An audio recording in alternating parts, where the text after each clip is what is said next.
Ba-ba-da-ba-da, ba-ba-da-ba-da-ba-da-ba-da. We are the Navy Blues. Get on your Steelo.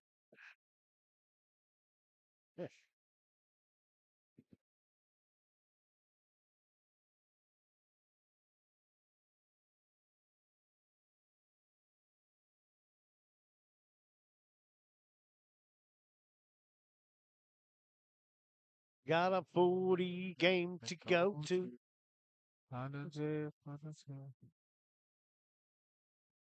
He's gone. Oh,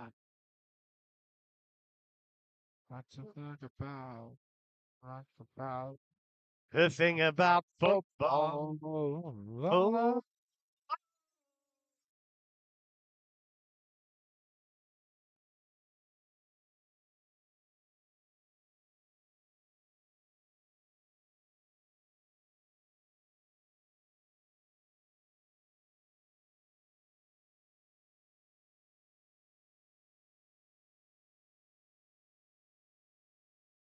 Afternoon and welcome. Finals football is upon us once again. 5 teams remain, and we are looking forward to what that will, or how the final series will unfold in the next 3 to 4 weeks. So it's going to be something that we hope today will start it off with the conditions out here today. Not too bad at this stage of the day, but we are looking forward to what's going to be presented today and also tomorrow.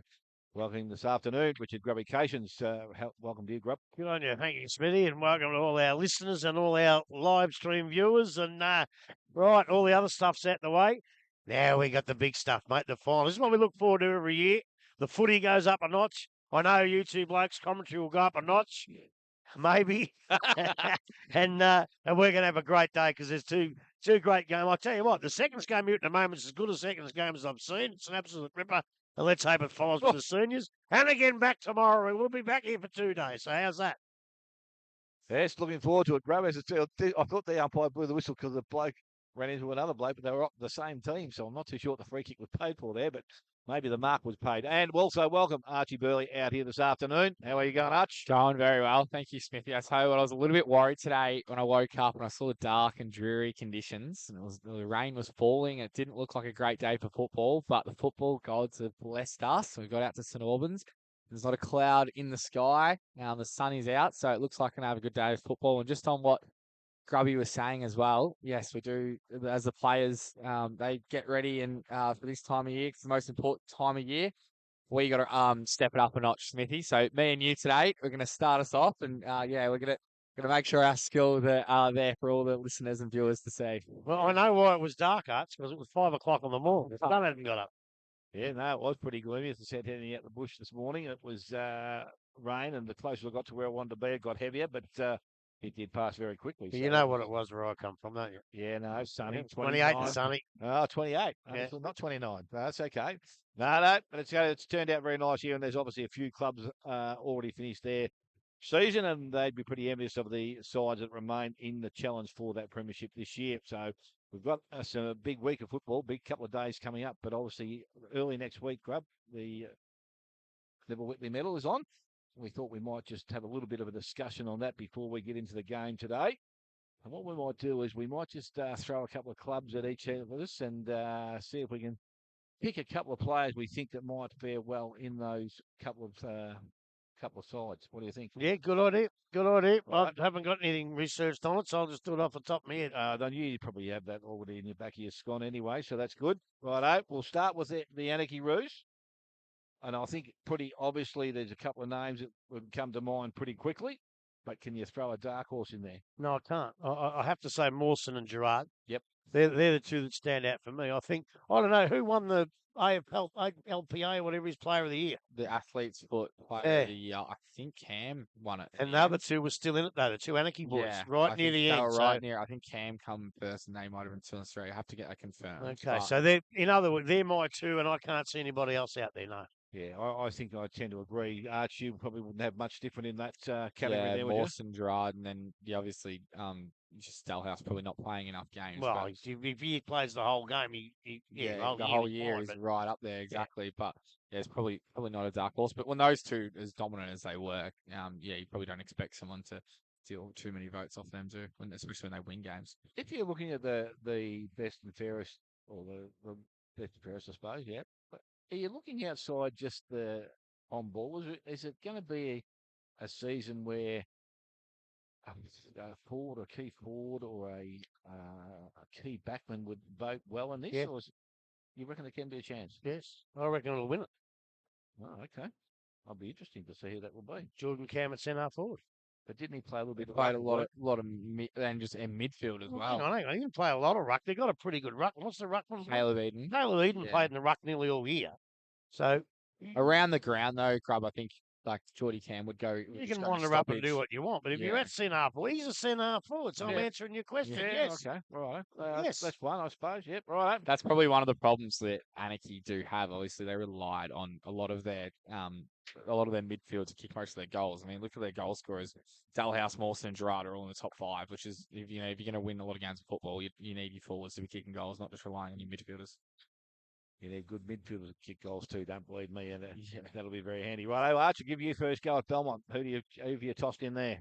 For Belmont, well, I think Benny McPherson will fare pretty well. Obviously bad injury last week, but I've also got Murdoch as well. I reckon Michael Murdoch will be right up there.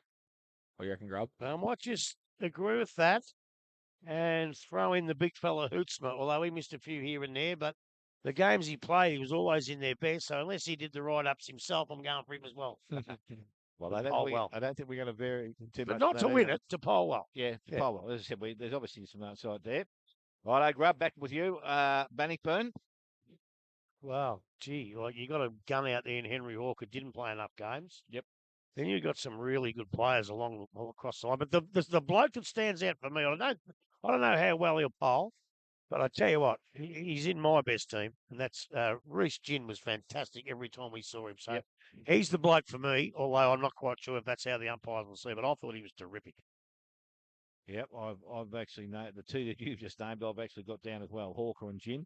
Obviously, Connor Jervis gets a bit under the eyes of the umpires a bit, so he might be one that could poll. Arch, you got anyone else? I know. I've got Jervis and Ginn. I think Ginn will get the most votes for sure. Henry Hawker up there as well. Tom Barr, watch out for him as well. He'll poll a few votes as well. Very hard. He's played full back all year, isn't he? Yeah, he's so hard, and he's probably not. He's not a stylish. He just beats his man. Yeah, he's a lockdown. Yeah, I'd like to see defender. the umpires though. Like obviously, everyone knows a lot of the league medals are usually a midfielder's award, but be nice to see some votes going to those key position players as well. You'll find that your club voting is completely different to what. Oh yeah. Well, the coach votes in a lot of them. Yeah, and obviously with jobs being done, tasks being given, and roles being played, and all the rest of it. So that also comes into it. So as I said, there's probably 2 or 3 out there that can fit in. As I said, I'm not too sure anyone else is really. Rob Maybaum. He's not a flashy type player. Yeah. He's a bloke he's a workhorse. He can play anywhere, but he's not really, for me, he's not, when we've seen him play, he's not a dasher. He's not a high flyer. He's not a big multiple goal kicker. So I think he would probably find it hard to pick up votes or be attracted by the umpire. Just back on your other point, like midfielders get most of the votes, right? It's okay if you're a forward, because if you can kick 5, 6, or 7, you're a chance to get a vote. Yep. But the poor old backman who stop the forwards from kicking goals, they never get votes. They just never get them, and it's probably wrong. Yeah, it's probably wrong. I know the system with the umpires. They should be able to sit down after the game and watch the video and all that, and do it off that. That might make it easier. But You're absolutely right, because we have trouble doing 3, 2, and 1 in our box. Yeah, and they're umpiring the game. We're calling it, but we're calling the actual play, so we know who we're calling. But then I sit down and watch it on a Sunday, and I think, gee, I missed that. So it's a lot. And I'll tell you what, all the stats from Premier Data, they're all taken off the video. Yeah. Whenever they watch it. So maybe then you can sit back and say, gee, that good full forward didn't get a kick. I'm going to give Tommy Bath a vote today. Yeah. You know what I mean?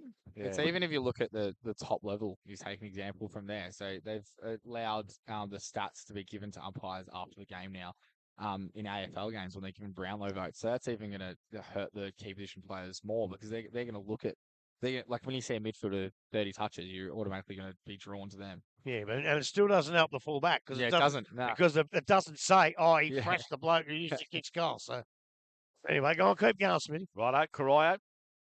Oh, that's tough. I'm going to throw in Matty Gillette because I like the way he plays, Yeah. and he is a dasher from the back line, and I think he would attract the attention of the umpires. And the other one I'm going to throw in is Shoebridge. I reckon he's the games we've seen him so far this year. He has been pretty prominent in what he's been able to do. I'll go with that. I'll put one in front of Shoebridge. I had Shoebridge in front of this bloke, but by the end of the year, I had Tom McMahon in there. I just thought he played a little bit better. Shoebridge missed a couple here and there, but yep. I thought McMahon was really good. They've got a lot of players that play okay. What's young Savanka? Savanka, he's the one I had down. He's going to get a few votes early on as well. Yeah, Jack Hall's a good kid, but for votes in there, I'm going to throw in McMahon. I thought he was pretty good. Arch? Yeah, no, I'll stay with Jelinek. I think especially when you saw him play on the interleague team, you can see how good he was as well, especially in a team that was linking up well. So yeah, it'd be good to see Corio get some more success for a player like him. But yeah, definitely Jelinek, and I'll also go with Savanka. Righto. East Geelong? Well, it's the second half of the year. Hazard might nearly pile enough to win it. He's been good since that's been out. Yeah, he's been fantastic since then. Before that, he's been reasonably good. But the bloke who, I think I said it a week or two ago, like every year you got your best player. This bloke. But if you tally up the last 5 years in a row and say, oh, well, you're second best that year, third best, I think collectively the best player of the last 5 years is nearly Johnny McIntyre. Yep. And he does pull some votes, and I think he will probably be their biggest vote, and is a chance to win it. Yep. For mine. Anyone else other than Izzo? Well, I don't know. Give Archie a go. I think Ben Crombie will hold all right as well. I think they're one of the easier ones, East Geelong. I think you have so many players who can. I reckon their votes will be evenly spread. I reckon that might hurt possibly McIntyre at the end of the count. And I think Kasparian as well. I think he had games where we definitely had him in our votes.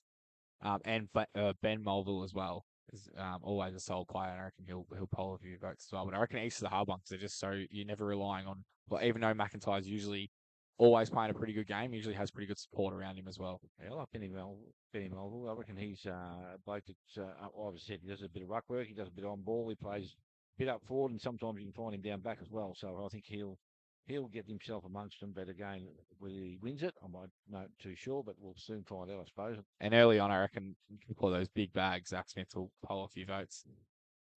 Like if he kicks 10, it's hard not to give him a vote. He'll get 3 for them though. Yeah, so that's probably early. Yeah, probably the one I missed out too, but he missed a lot of games. Was yeah, the great Sammy Lowe. I forgot about Sammy.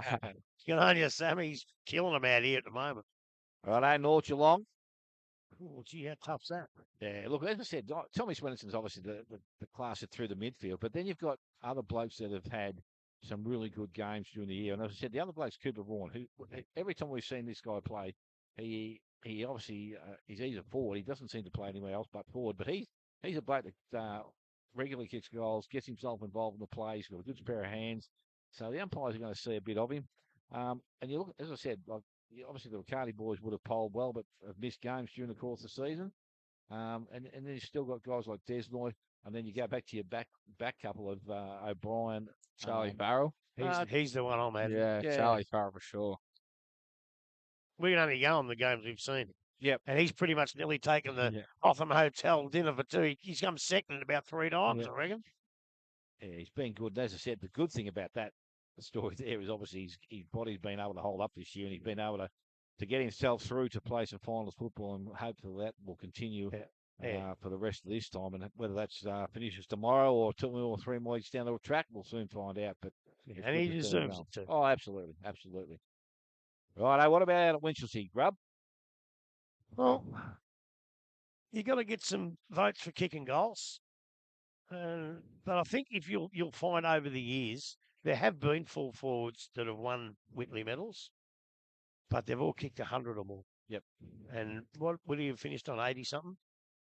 Yeah, Primer. I can have a look for you. So he's probably. But isn't that the equivalent of like, because it used to be 100 kicked a lot more in past time? Yeah, but this is just in getting votes.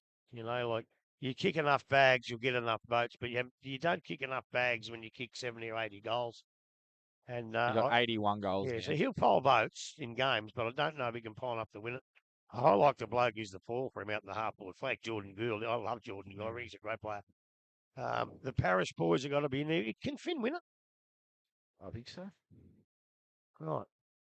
I didn't think he could. I thought he received a reprimand. Now I'm not too sure. I'm going to find that out because I had him as one of my favourites. Yep. But as far as I know, he can't win it. Okay. But I better, just in case, we'll find that out because it's only Tyler and he's made more mistakes than the early settlers this year. So we'll find out.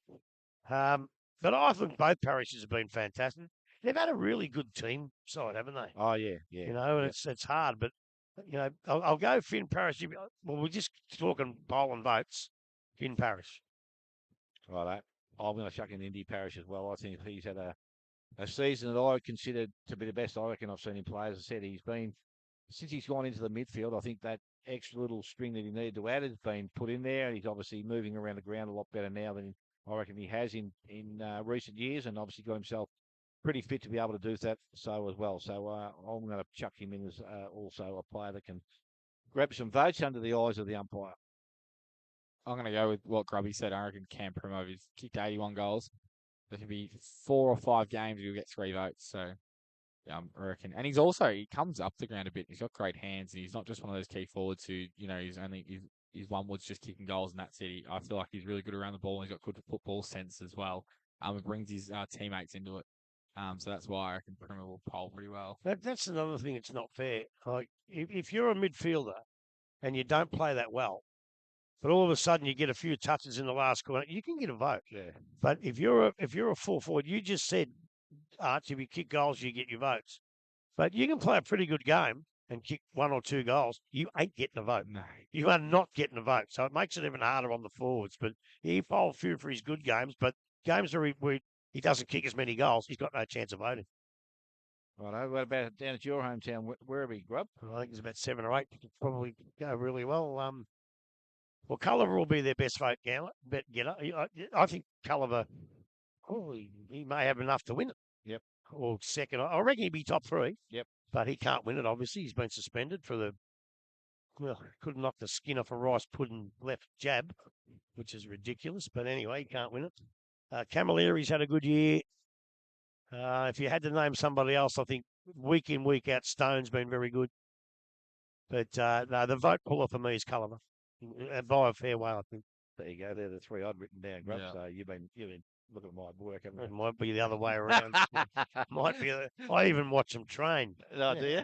You sneak across and have a look. Yeah. What about you?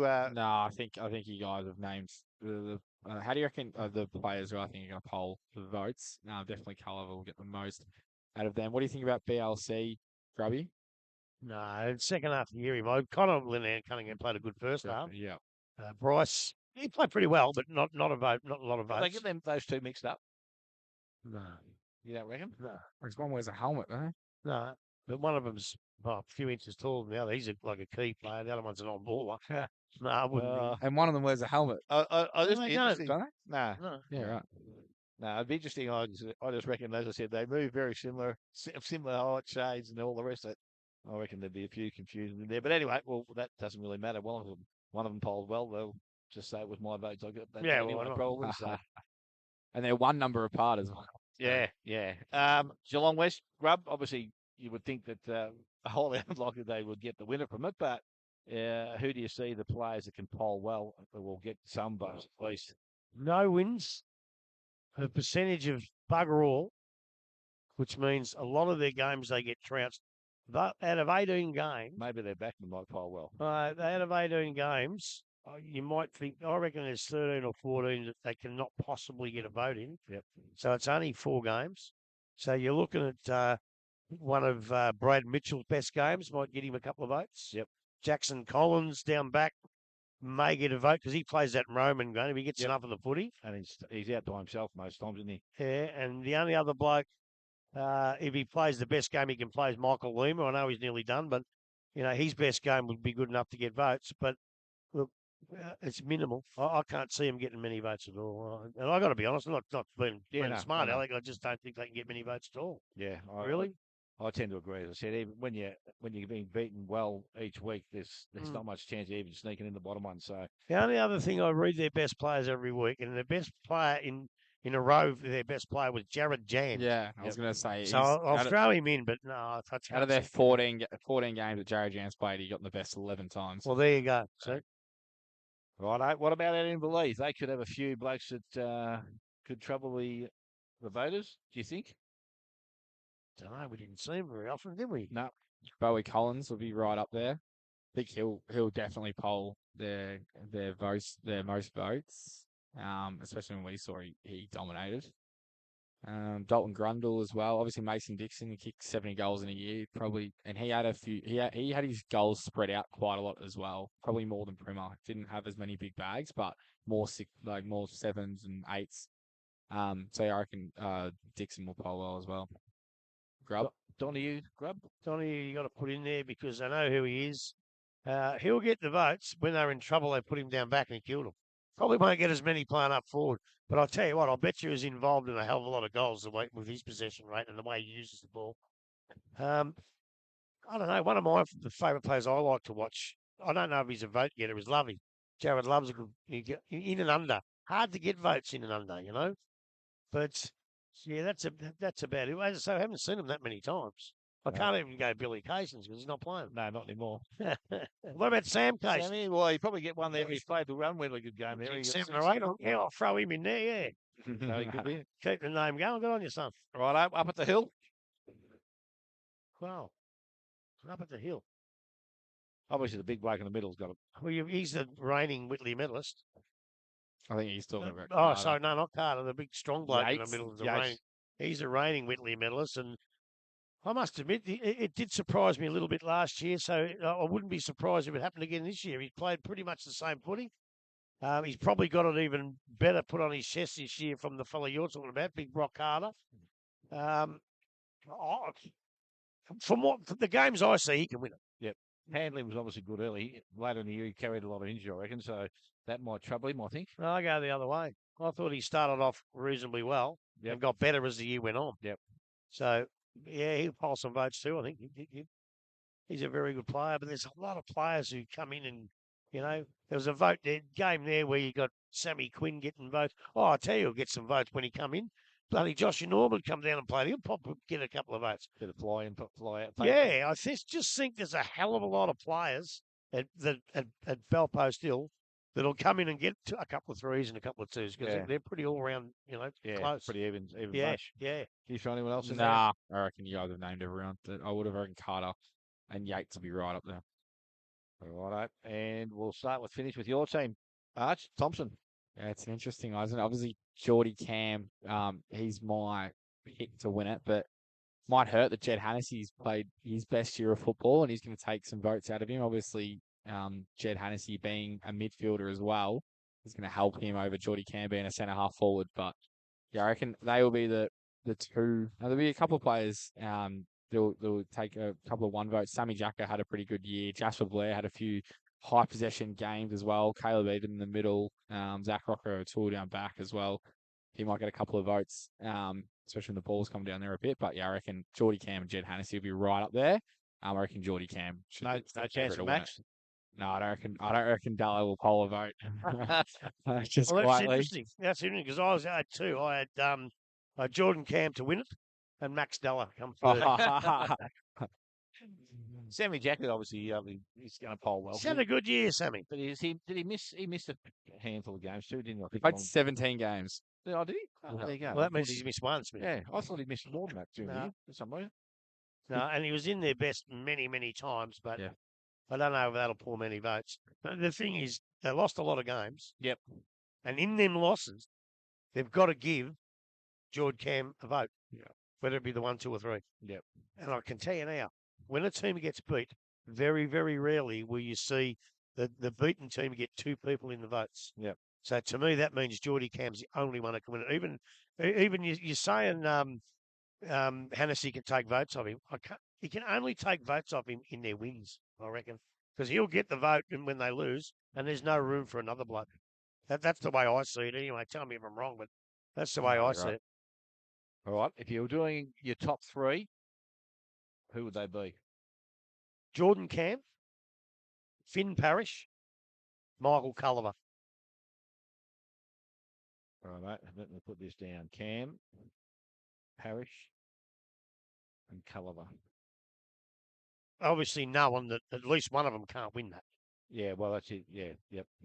Top 3 vote. Just because Culliver can't win it, I'm not going to name him, but I'm going to go Cam 1, Parrish 2, McIntyre 3.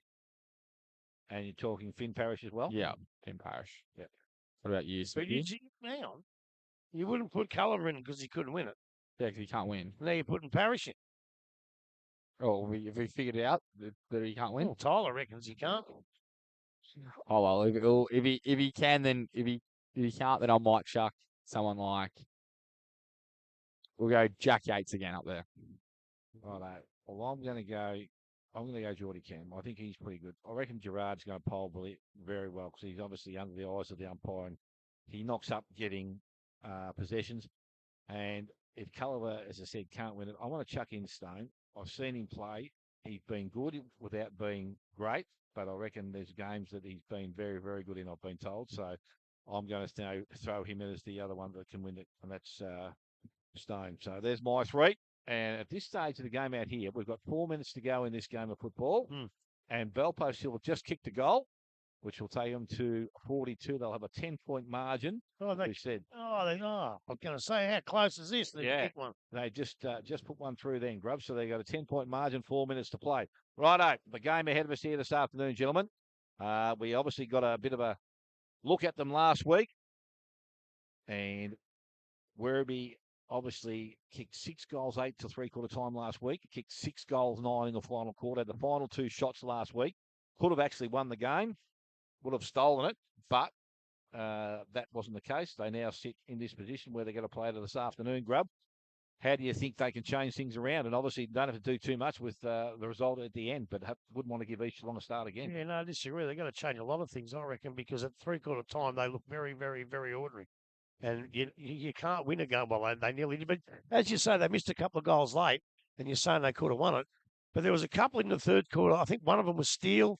They missed a couple of real easy ones. But people don't remember that because it wasn't near the end. So they missed a couple. I couldn't believe that you could be so well beaten at three-quarter time and end up having 5 or 6 more shots than the opposition. That was the one. 15 shots in the last quarter. Yeah, and I think I think it's pretty easy to work out. If East Geelong can play 3 quarters like they did last week, they can win. If Werribee Centrals can play 3 quarters like they played that last quarter, we'll be going home at half time. They'll win and win well. I think the other big thing is you've got to stop Ezard. If you can stop Ezard, that goes a long way. It was like 7 goals last week. You take 7 goals out of that, and who else kicks 7? And Werribee probably have a win. So he's in unbelievable form, Ezard. But it's easy to sit here and say, let's stop Ezard. It's a bloody hell of a lot harder to do it while you're out there with the form that the boy's in. They've got Robinson to try and do it. They've got Sutton. Bryce Linehan comes. So they've got the height to do it. But last week, none of them fared too well against him. Werribee, coach, question for you, Grubby. If you're the Werribee coach, right, who do you put to Smith and who do you put to Ezard straight from the first bounce? Well, I reckon he's going to put Sutton. I'd nearly go Robinson first up and give Robinson first crack. At Ezard? Yeah. Yeah, well, Smith I wouldn't worry about too much at the stage. I don't know if he'll last the game if he's not fit. Would Blake Taylor go to him, do you think? Maybe Kalos. Oh, yep. I'd say Kalos or Max Ryan. Yep. They got plenty there to do. Stevenson, he'd be another one, wouldn't he? Because he's the type of bloke that can run and carry. So If Smith plays in the forward pocket, no. But if Smith plays up on the hard forward flank, you put Stevenson on him straight away. Yeah. Because if Smith don't get the ball, they're in trouble because Stevenson will run. But in the end, it doesn't matter who you put on Smith much because if he plays the mercurial game that we know he can play, no matter who's on him. Yep. So, that's the same at the other end with Kirker. Who do you put on Kirker? It don't matter. Yeah. And if he flies and takes marks and plays the best game he can play, it don't matter who you put on him. They're not going to beat him. I think one of the things that we learnt from last final series as well was that first final that East Geelong played when it was North Geelong, the qualifying final. Zach Smith missed his first two opportunities very early on in the game, if you remember. Yes. And then it wasn't his day for the whole game after that. I think Pat Cleary did a very good job on him. I think he might end up kicking 6 behinds, no goals. And then you look at compared to then that the semi-final, when they played, was it Balpost Hill? He kicked his first opportunity, ended up kicking 7-1. So I think it's very important for all big forwards, but especially Zach Smith. If he takes his opportunity early, you're going to be a confidence player. And as you say, Smithy, momentum's a big thing in football. And as a forward, if you kick your first goal, all momentum's going to be going with you. Well, look, you're right. But, I mean, a lot of it depends on the way the ball comes in from up the field. But the thing is, you just said he kicked no goals that first game. Yeah. He kicked no goals 6. It's a game of inches, isn't it? What if he kicks straight? Yeah. All of a sudden, he's kicked 6 goals, he's in the votes. So there's not much difference between a really good game and a not so good game, is there? Really? No. Gee, that last 4 minutes went quick. I just looked up. It's definitely gone. And the result will be Belpost Hill 7-6-48. They beat East Geelong 5-32. So I think they get a crack. Who did we say? Belmont. Belmont in the seconds. And they said it was only that last week that Belmont were able to get to that position. So good to see them up there as well. So I think East will play the winner of, might be Winch and Bannockburn. yes, it is. You're correct there. That's correct.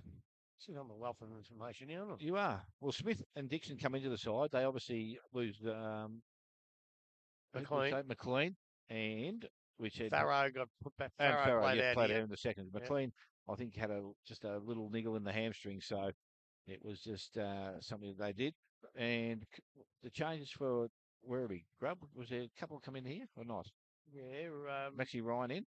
no, he played last week. I did too. Yes, Yeah. yes. Blake Blake Taylor Taylor. comes in Yep. for Zach de Leon. Yep. Was that it? I think that might be it. I That reckon. is it, yeah. Yeah, I think so. That's it. So there's not a lot of change there for Werribee. As I said, their performances during the course of the year generally have been probably pretty good starters, haven't they? Yeah, and got away. Early, first Yeah, 11 yeah. rounds, yeah.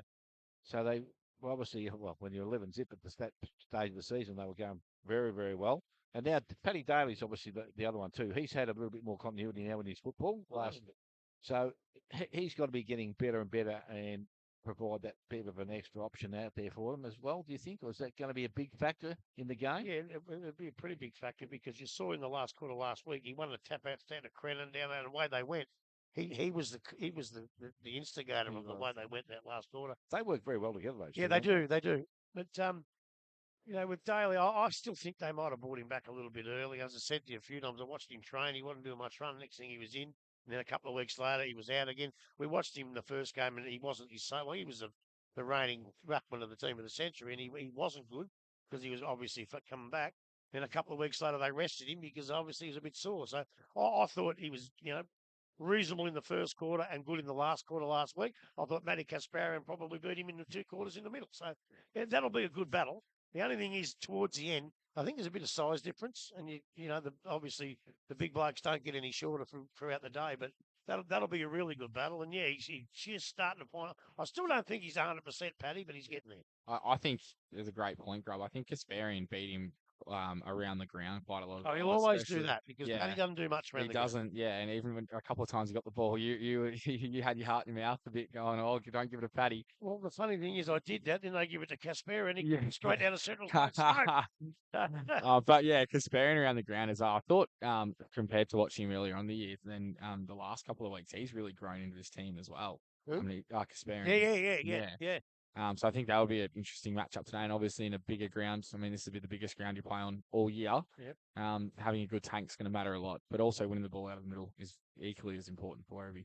Well, the thing is too, it's pretty close. I think the last time they played them, I think Central's kicked 14-9-93, the same as East kicked last week, but this time East only kicked 11-8-74, so there wasn't much in that either, right? And I think like their best players. Well, since then, I think out of that side, Jackie Beardsley's not playing, and they really miss him. Yep. But out of Werribee side, Brody Taylor and Culliver out, and they'll really miss him. So, it was a tough, hard game at East Geelong, and to be quite honest, they're always going to draw a pretty good, close, hard game. These two sides. But most times I've seen where he played, Paddy Ards has always been a forward. Now, last week he played quite a bit in defence. Now, does he, because of his size, and I think he moved pretty well across the ground, does he go to Purdy or a Steele, or does that become something that's someone that's a bit more accustomed to playing a defensive role? I don't know. As I said before, they got the height there. Let's just say we go with Brisbane and he puts something to Ezra. Yep. Then you got Robinson on Steele. Yep. And I'll say Callis on Smith or Max Ryan. I don't think you can So have who does he all of them. pick up? I don't think you can have all of them down there as well. You got to think with Smith back in, Purdy might go down back. But he's that day against East, the day we saw him at East a couple of weeks back. Against Hill. He provided. Yeah, you're right. He did. Yeah. And I think, as I said, I know you got to defensively, you've got to be able to hold up. And I think that part of their game's not too bad at least. But I reckon if you put Steele and you've got Smith back in the side now, he's just like, you've got Hoff and you're going to have, who else plays up there? There's a couple of names I've missed there. But Ollis. Well, he was small forward. Yeah. I just think That's four pretty tall players though up forward. Yeah, Like, but if you're rotating those four, if you look at Steele and Purdy, they're both quick, so they're like that extra bonus to you because they can play tall, but they cover the ground very, very well. And we know out here you get that bit extra space to be able to use, and players that can get up in the ground with that pace become very, very handy. We've seen that time and time again from different players here that have just tore the game apart by being able to do that. All right. Well, let's put Steele up on high half forward wing. Yep. And Purdy retains his spot down forward. Yep. So does that work for a while? Well, absolutely. Well, you can rotate those blokes. Yeah. You can just keep spinning them. Yeah. But as I said, that my question then is, you go back to who was I thinking about playing on one of those now? I was looking for it before. Doesn't matter. It'll come back to me. Rob Robinson, has he got that ability to run and cover the ground like those blokes, or is he's just more your permanent bloke? He's more. That's why I think I'd be putting him at centre half back on Ezra to start with. Yep. Yeah. Whereas Sutton can move. Sutton's one of those blokes that can float and take a few marks and all that sort of stuff. I don't know whether he needs to have a 100% direct opponent, but and neither does Max Ryan. He's a player he's like Tommy Barth. He's the player that has to stop players. Yep. Whereas Stevenson and those blokes will do your running. But yeah, it's hard to say. This big ground, you never know. You come up with a plan and you get halfway through, and this plan's not working because you're finishing up in a spot where you're too far out from goal. Well, I have to admit, 2 weeks ago, I didn't give East Geelong a chance to be here. No, you wrote them off. I did. I'll be the first to admit that. I just didn't think the way they were playing and who they had to play in the final 2 weeks, that there would be any chance to beat either of them. Well, they lifted. They just lifted. Well, the day against North Geelong, it was obviously benefited by a couple of injuries to North Geelong, but they would have beat him either way. They would have beat him either way. I reckon that was a fact. I don't think even if those blokes had stayed on the ground, whether the result would have changed that day, because they were just that day, it wouldn't. No. Nah, they were just on, and they were in a groove that they just couldn't be stopped with. But then again, to go back the next week and then go to Werribee and do pretty much the same as they did, especially for three quarters. They looked as good as the side that I've seen all season. So when we come in here this afternoon and you sit back and you look at the 5 sides that are there, I can't really find a clear side that I can actually say to you, I think they can win this. No, me either. Without any little questions being raised. Yeah, me either. So, me either. That's why it's been such a great year. The other fact is normally your 4th and 5th sides can't win it. Yeah. Like Thompson was the exception in the World Cup years ago, but normally they can't win it. You know what? Bannockburn and Balpo still, they didn't even make it, and they maybe could have won it if they'd have got in. That's how close our league was. Yeah. And Inverleigh went far on behind them. And they were they were still in it till the 11th hour as well. They beat North Geelong last game by 3 points. Exactly right. So, a great year. So that's all right. So we reckon that the contest this afternoon. As I said, we've got the conditions we wanted to play. You can in see final the football. Can win it. You can see the wind as well. You can see going across the ground. Yeah, So it does always keep usually shifting. does that. And how many times did we say last year when kicking out a fullback from the netball court end, that the ball, how often does it go out of bounds and the team can't get the ball out of that dead pocket? Now, breaking news. Tyler's wrong again. Finn Parrish can win it. I thought so. He can win it. Yeah. So what was the sanction for? Oh, I don't know. No, I don't know. What or was he actually reported? He was reported, wasn't he? Yeah, which I thought once you reprimanded, you can't win it. Well, you do that every time, would you, if you were given the option? Yeah, but Yeah. I thought once you got a reprimand, you still couldn't win it. But if you've been given, you don't get a choice, though, don't you? You can't be given up on a suspension and get a reprimand. Yeah, Can you? yeah. Well, Well, he's been offered a reprimand. So you'd always take it. So he's taking the reprimand rather than go to the tribunal and risk suspension. But I thought when you did that, so before you went to the tribunal. yeah. So I thought when you did that, you couldn't win the medal. Someone told me, and I thought that's ridiculous because if you get a reprimand in any other sport, you can win it. But I don't know. I thought even if you got a reprimand, you could win it. But the word is he can win it, and May will. I still got him for second. Yeah, no, I think he's had a really great year. He's the type of player, as I said, that does that run and carry. So it's going to be very interesting to see what happens there. But as I said, I'm really looking forward to this game of football. Actually, I'm looking forward to the full final series because I think, as I said, this year has been a season that, as I said, any side can be just that margin off, and it's going to be very interesting to see if they can stem the flow of the opposition if they do get a run on them. And that's probably going to be the ability of the opposition side to have that in place. I know we have different plans for different times of games, but that's the big one. I think when a side gets a run on, how do you stop it? So are we going to give out tips today? What do you reckon, Grub? Who's going to come away because it's going to be a replay from last week, or Yeah. see where he bounce back? I don't know. As I said before, it's up. They have to. I'm not a one man band at all, but Ezard was that good last week. They have to find a recipe for him. All I'll say is if East Geelong can play that football again, they can win. They can win. But if Werribee can play their best footy like they played in the last quarter, then they will win. Well, I'll make a statement like I did last week. If Ezard kicks 5, I think East Geelong win. If he doesn't get 5, it'll be Werribee that will win. Well, that's a funny comment because if he had a kick 5 last week, Werribee would they'd have lost. Yeah. And he's been the bloke, as I said, I've seen him for his size. I don't reckon he's really taken control of any games that I've seen, but the last 2 times we've seen him against North Geelong, big bloke, wants to prop himself in front of contests, prepared to do that, take the mark, take whatever comes at him. But then his kicking ability has been as good as I've seen from any during the course of any game of football. He just goes back, and it doesn't matter whether it's from inside 50 or outside 50.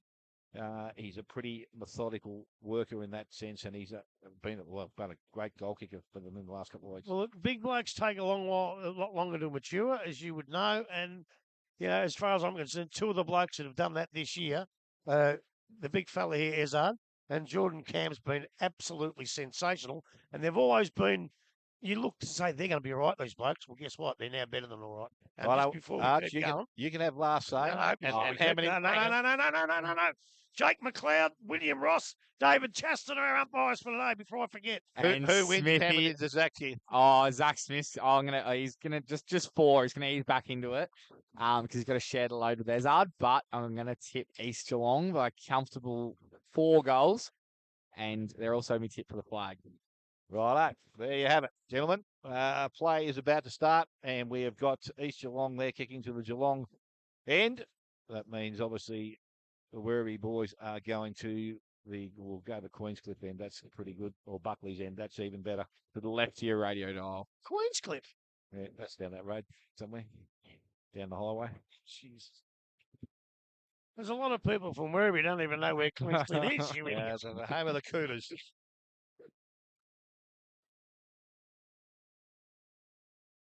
Here we go, middle of the ground. Ball is thrown up this time over the top. Daly ball comes down the ground again, pushed through the middle. First hand on the ball, looks like Cop. Is it over the top of the ball? Got the long sleeve jumper on. And umpire said there's a free kick. No, he's just sitting there No, over the it's gotta top be of it. holding the ball. Hey, that's who actually I think they were all players had nearly stopped anyway, and they were waiting for something to happen. Took but, a long time to play. He did. So now ball from comes out towards centre wing, and Mark Chesterman doesn't take it. The lead is visited and ball down the front now. Ollis picks it up, left boot goes towards the boundary line. It's gone over the boundary line. Poor kick there, and he knows it himself. So we're going to have a free kick, is it? So it's going to go to Werribee. They bring the ball back inside. Big fella Daly handballs back inside. Now they bring the ball. They go long in towards their forward line. Saliba's the target in front. Didn't take the mark. Gets down behind him now. Monahan with him. Handball comes up. They move the ball through half back through Martin. Goes out wide. Smith on a lead. Overruns it. Went back. Has time and some space now. Picks it up. Delivers it into the half forward line. Ezard's out in front. And ball is going to run through and over the boundary line. Going to fall just inside the 50-metre arc. So I reckon it's going to be a ball up. Smart kick in the end. Was there. Robertson obviously has gone to Yeah. Ezard at this stage. So Grub, that's probably the first one.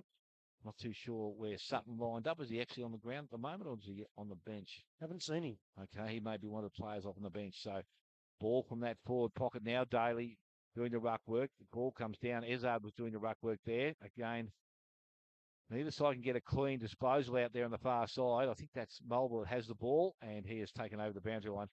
Will be another throw-in will take place. Not as many cars around that side of the ground, Grub, as usually is. So ball is now to be thrown back in again. This time Kasperian has pushed himself to that contest. Over the top, ball from Daly comes down, went to Carlton. He couldn't pick it up. Linehan Cunningham had it. He puts the ball outside.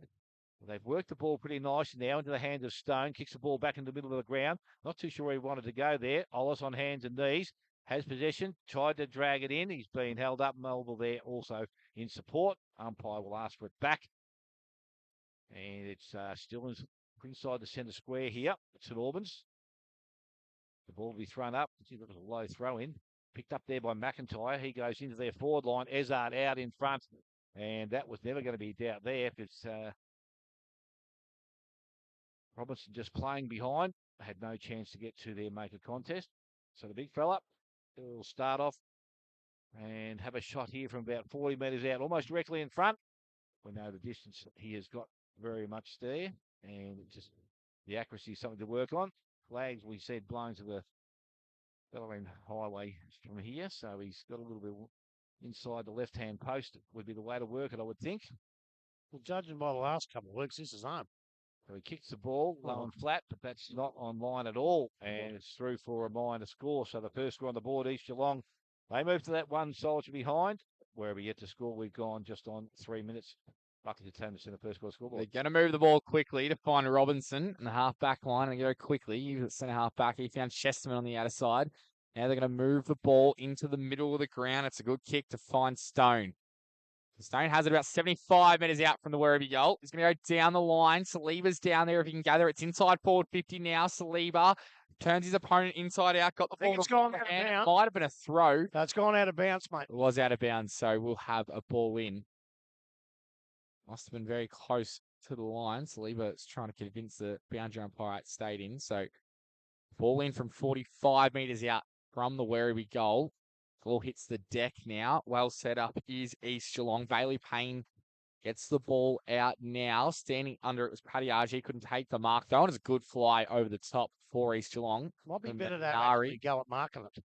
So Minari had the ball. He gave the quick handball inside. Then Monahan down the line. Opportunity for Ezard. Against him was Robinson. Well defended. Now an opportunity for Paddy Argy. He goes inside the forward 50. Here comes Kangaroo. Free Big kick. fly. Free kick. Unrealistic attempt, it should be. Umpire has kept his whistle in his pocket. There was no free kick. There should have been. McDonald tried to get the ball out of the stoppage, couldn't quite. Now that should be holding the ball. Umpire says still play on, so he's letting the game go. Opportunity for Chesterman on the far side. Crombie now wins the ball back. In defensive 50, kicks it down the line. And Will Hoff's happy to see that ball over the boundary line. So we have a stoppage in between halfback and centre wing. I think a free kick should have been paid against Kirker for unrealistic attempt. I don't think he got too close. Nowhere near it. So ball back in now. Kasperian and Daly. Ball tapped to a big pack of players, and we'll have another stoppage. So we see that wind just changing a little bit. Looks like it's more going to the ball court ends now instead of across the ground. McIntyre wins this clearance and then kicks in the middle of the ground. It's a dangerous kick, and he's turned the ball over to Phillips. So Phillips has the ball in the middle of the ground for him. He's going to send them inside the forward 50 looking. Saliba's the only player there. Come off his hands now. He gathers the ball. That could be high contact. It is. Gee, I tell you what, this happened a couple of times last week when he gets the ball and he goes low. It gives the defenders no chance. I don't know. Oh, is it ducking ahead? It's like is what it, Jack Ginnivan used to yeah, do. dropping the knees or whatever. And it makes it impossible to tack on. I tell you what, I'd nearly not pay it, Smithy. I'd nearly not pay that after watching it happen last week. I was aware of it, and I don't know if I'd have actually paid that. It's called the Mays effect. The player in question was Bailey Payne. He couldn't do much. Anyway, Kamala Saliba to kick the first goal of the final. Looks all right. It's there. Werribee have got the first.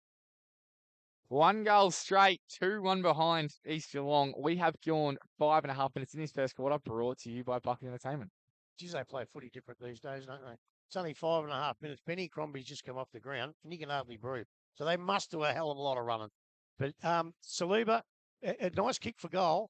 Hasn't kicked a lot of goals over the last few weeks, so maybe a goal early, a little bit like what you're talking before about Zach Smith. Maybe a goal early might lift his spirits and might get him going. Yeah, he's been around the ball a bit today, Grub, a bit more than we've seen him. So Yeah. it's a positive start for him. So ball back in the middle again. Ball, both ruckmen get a hand on it. Mulville from the middle of the ground for East Geelong goes into their half-forward line. Going back with a fly to the ball. Stevenson left for his teammate coming the other way. That was Robinson. He's taken in a tackle, brought to ground. Umpire comes in and will ask for the ball back. I can't even hear the whistle from that. I couldn't even hear a whistle. So it's getting thrown up. Daly taps the ball out. McIntyre left it behind. Picked up Gasperin on the right boot. Goes quickly into their half forward line or beyond that. Picked up Steele. Screwed round the body. That looks a better start for them. And Andrew Steele's get his first for the afternoon and puts East Geelong back in front. They are 1-1. They lead Werribee 1 solitary goal. And we have gone 7 minutes in the Buckley's Entertainment Centre first quarter scoreboard. And that's where he is at his most dangerous, because his first 4 steps, no one in the competition can go with him. His first 4 steps off the mark pace is sensational. And he got that ball and took 3 steps. Because there was nobody able to tackle him, it's a nice, easy kick for him. You know, if he's not that quick, he gets tackled. But they couldn't tackle him because he was just too quick. Just far too quick. Let's see what the pick up keeps on. A goal apiece early in this one. Ball is back in the middle. It's up now. Kasparian flew early and got the tap down from Mulville to rove the ball, but he's tackled instantaneously. So we'll have another stoppage in the middle of the ground. Well, Max Ryan is on on Zach Smith. Up again now, opportunity for Werribee going inside the 450. Kirkover going back in the hole and taking a good mark for East Geelong. Looks to be Darcy Martin. It's well played. He's going to go wide now. And Liam Kellos is on around. Finds Jack Dixon, who's back in the team. Oh no, the mark is dropped inside the defensive 50. Werribee going to swoop on a handball over the top. McDonald's there. Saliba tried to tap it to him. Couldn't quite get it to him. McDonald has the ball now to tackle him in Payne and Martin. And it was Dixon. So we'll have another stoppage, but just some skill errors, maybe some nerves early on, Grub. Yeah, it was. Both of them were going to go for it. Then none of them were going to go for it. So ball back in. Houlihan in the ruck for the time being. Now breaking away from the tackle. CLC for the boundary. Couldn't quite. He screwed it back. Could have centered the ball, but chose not to. 117 to 117. We've gone 8.5 minutes in this first quarter. Brought to you by Buckley's. Looks like McIntyre's going to have the kicking in responsibilities. Does he often do that? No. I haven't seen him do it much at all. He's going to go short to But Monahan. when you leave blokes sitting like that, no matter who kicks it in. Monahan has the ball now. He's going to run to about 40 metres and then go down the line and find Kasparian. So a little bit too easy for East Geelong. They're in between half-back and centre wing. There was no chasing pressure on him at all. You have to do that. That's what they do. Kasparian is going to kick up and under ball down the line. Purdy's trying to settle under it. It was brought to ground. Crombie's there. Ball out. Now an opportunity just going to bounce away. I don't think he touched that. I think it's a last touch. It will be. So Sutton can get a hand on it. So it's going back to Kasparian. He's going to go for a shorter kick this time, and you cannot leave McIntyre with that much space. He has the ball in the middle of the ground. He's going to kick it. Oh, it's a bad kick coming through. It was well cut off on that occasion by Stone. They're going to win the ball back, though, here. Doyle Although it was good hand in from CLC. All over the top now, chasing after it is Taylor. They're going the wrong way, though. The problem is Werribee. East Geelong getting the ball inside their forward 50. They've got to be clean now. They are. Kick around the corner from Stevenson. Can he find a target? He can. Finds his teammate. Sutton is going to handball over the top. They've got numbers ahead of the football. Opportunity now from BLC. He's going to go back in and find Crennan. Crennan runs to 65 metres. Now short. He finds Kirko. Kirko's 45. He's going to run the arc. Have a ping at goal. Houlihan's there. Can he get to the ball? He can't. And it's going to be a minor score. Well defended on that occasion by Darcy Martin. So 1-2-8 Werribee. They are leading East Geelong. 1-1-7. We've gone 10.5 minutes in this first quarter, brought to you by Bucks Entertainment. Did he try and kick it out of the air, Houlihan, then? I think he tried to get the foot back. He tried to do what that Brisbane player did last night. Ball now comes out. It's going to come back in. So Werribee put the ball back into their half-forward line. McIntyre stands under it. Generally taken in hand by Carlton. Handball's outside to Crennan. Couldn't take it cleanly. Now Payne comes in. He left it behind. Again, McComb now head over the ball. Picks it up nicely. Got the handball out the back, and they worked pretty well there through Dixon. Comes back inside. Finds his teammate. Minari now true centre half back. Comes back club room side of the ground. Payne now in some space. Looked up. Went long into their forward line. Steal the target up in front. Didn't take the mark. Ball gets out the back. Picked up by Kellos. Had his teammate. Actually, they've lost possession of the ball. It's in the hands of Mulville now. Goes long into the forward line. How will it bounce? It will bounce straight, and it will go straight through for a minor score. So East Geelong tie things up once again. 1-2 apiece here. And we have gone just on 12 minutes in this first quarter. So Werribee, going to exit. Sutton's there, and it's a good kick in the end. Josh Sutton does take the mark. Now back inside now. Paddy Arch has the ball. He's going to go down the line. Opportunity coming through Vicenten. Can he take the ball? He does now. It was well done from Paddy Vicenten. Trying to find Essard. Comes through. There's a good opportunity there. Brought it to ground. It's just about centre wing now, and he's happy to see the ball over the line. So we'll have a stoppage just in front of the Werribee interchange bench. It's something they did last week when they've got possession of the ball, coming into their wing forward line, they kick it to the advantage of the opposition. You must get to the advantage of your own teammate. You're right there, Graber's ball. Comes back in, Minari trying to gather it. Couldn't quite. Also, there was Stone. Now in a tackle was Crombie. Umpire says. It might have been a little bit high, was it? Is that the call, Grub? 50. Oh, it might be 50. And a report. Thought he was going to get a report. He was going to get a card out there out of his sock. There's something's. You see what it was for? No, I didn't. I couldn't see. I think he's pulling his sock up. Got the replay here, so I can have a look. So the free kick. It was a free kick to Crombie for holding the ball. I think he won that. And then, anyway, they're going to go on and kick the goal. Crombie kicks it. He kicks his first, and he kicks East Geelong second. They've got the lead back by a goal now. 1-2-8. Werribee Centrals to 2-2-14. We have gone 13 minutes in this first quarter. Brought to you by Fuckers Entertainment. Well, it's very early to start talking about it, but to give a free kick, well, that's fair enough. That's part of the game. But to give 50, there's got to be all discipline. I don't care what you say, whether he meant it, whether he didn't. It's a 50-metre penalty. It's cost him a goal, which we all believe is going to be in a tight game. So you just don't give 50s. Your discipline has got to be better than that. Back in the middle again. Now. It was BLC, I think, was the player. Gave it away. Sutton's in there, and Benny Mobile. So the second stringers are in there now. Sutton over the top, taps the clear of the centre contest. Picked up by Austin Mobile, got the handball outside. Unfortunately, didn't hit a target. Now Carlton goes long into their forward line. He said his forward's a bit of a task here. Kirker will be first to arrive. That was a nice clean pick-up. Got the handball back inside. Linehan Cunningham on the right boot. Goes back towards the goal square. Salima. He did that well. Gee, he did that well. Took the mark. Put his hands around. I thought he had hold of my hand. I thought he did as well. I don't reckon he did. I was watching it closely, and the umpire, David Chaston, was right there. I think he did it well. Monahan nearly gave up on it because he thought he was going to get the free kick. Never think, mate. Never think. That's it. Umpire's whistle. What you play to. So Saliba now, pretty much from top of the goal square, lines up, goes long. Didn't have to go long, but he went long anyway, straight over the umpire's head. He's got his second of the afternoon, and Werribee now have their second. So things tied up once again, 2-2 apiece, and we have gone about 14 and a half minutes. Buckley's Entertainment Centre, first quarter scoreboard. Well, it was good by Saliba, but I think you have to go back to Last week we saw Kirker go in and miss a few of them. The way he picked that ball up, GDFNL footballers don't normally do that. It's just something that's mercurial in him. And when it comes off, it comes off. And we saw him a few minutes ago. Probably should have given a free kick away for a specky. But you've got to accept that from his game.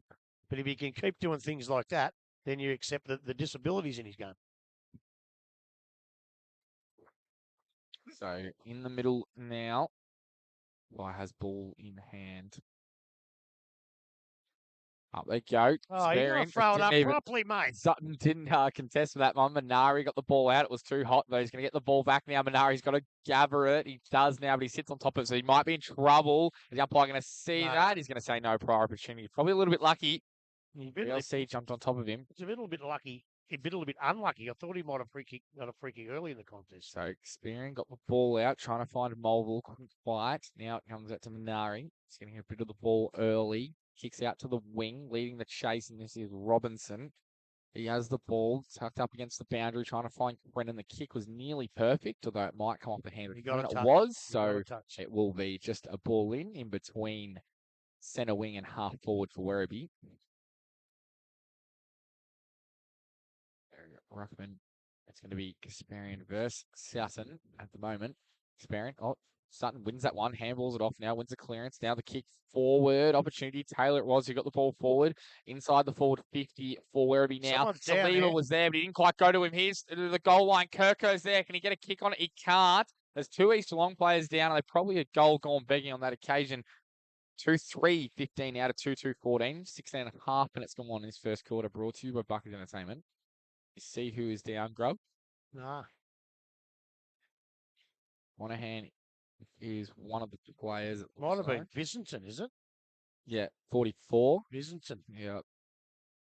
Geez, you don't want those blokes. They've been playing terrific football. Bissington's nearly one of the most important players down back as well. Oh, I think Monahan is too, don't worry. Yeah. Monahan's fine. Bissington's still struggling to get up. And it was a goal gone begging, by the way. Houlihan had a shot. He had Saliba by himself running into an open goal. That missed the outnumber they got from the players being down. There you go. I tell you what, I think they're calling from the stretcher, are they? Blood rule. Yeah. Okay. And I think they've run into each other. So they're just trying to figure out who's going to be coming on. Well, they knew that, but he went on not through the interchange. He can come on whenever he wants, but he can't. But he's still got to go through the interchange. Now Bissington's coming off too, but he's jogging. So it was a head clash. So those players, Friendly fire. Okay. They don't have a concussion thing here, do they? I've got no idea. I think after the game they do for following week, but I don't think they've got one for during the game. So the ball's been brought back and it goes to the back pocket. Monahan's taken the mark, kicking obviously from Dixon. McIntyre making some work up the ground, but Monahan decides to go long outside 50. A little bit of height there. Ball doesn't comes off hands now. Carlton got the handball outside to Crennan. Crennan, that was quick inside. Hit his teammate Daly to Sutton now. Carlton from outside 50 goes into their forward line. All Kirker had it. Ball runs over the top and through for another minor score. So they're going. Well, the doc's here today. We might get him to have a look at Paddy Bissington. He might say he can't come back on. 2-4 Werribee and 2-2 East Geelong. And we have gone just on 18.5 minutes. That's going to be Dixon to bring the ball back in for East Geelong. Kicks to no one, it seemed like. Ben Mulville was there as well. Also chasing after the ball was Marley McCone. The ball's going to be in the middle now. Opportunity for East Geelong. They're going to take it away. This player's had a couple of bounces. Darcy Martin. He might send them inside the forward 50. He's had 5 bounces now, Darcy Martin. He's going to turn the ball to get rid of it. Carlos did really well to win it back, but then he's turned it over to Crombie. So probably need to get the ball in the boot as they do now. And Crombie finds Smith. Smith has the ball now. He's 55 metres out. He's a long kick of the football, we know. He's going back like he's going to have an opportunity. He's going to have a shot at goal. So Zach Smith, after missing 7 or so weeks, 9 goals for the year, ended up being his 60th. It's going to go back now. Smith, his first shot. Is it on target? It is! Zach Smith kicks his first of the day in his return. And he gives East Geelong the lead back. 2-4-16 to 3-2-20. We have gone 20 minutes in this first quarter, brought to you by Buckley's Entertainment. I'm sending the runner out to young Maxie Ryan because knowing Max, he don't know who Zach Smith is. I don't think that's the type of kid he is. And obviously, he sees the ball, he decides to come back in. You've got to play on Zach Smith. If you play on Zach Smith, you can beat him.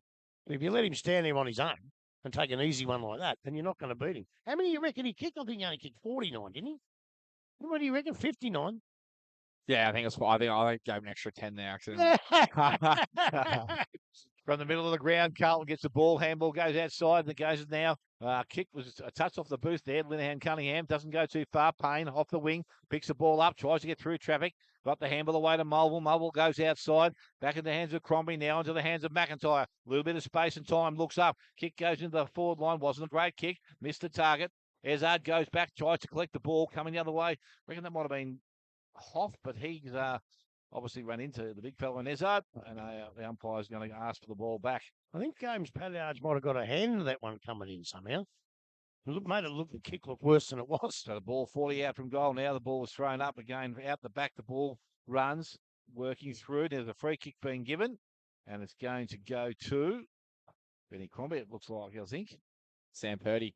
Oh, it is too. Yeah, got the gloves on.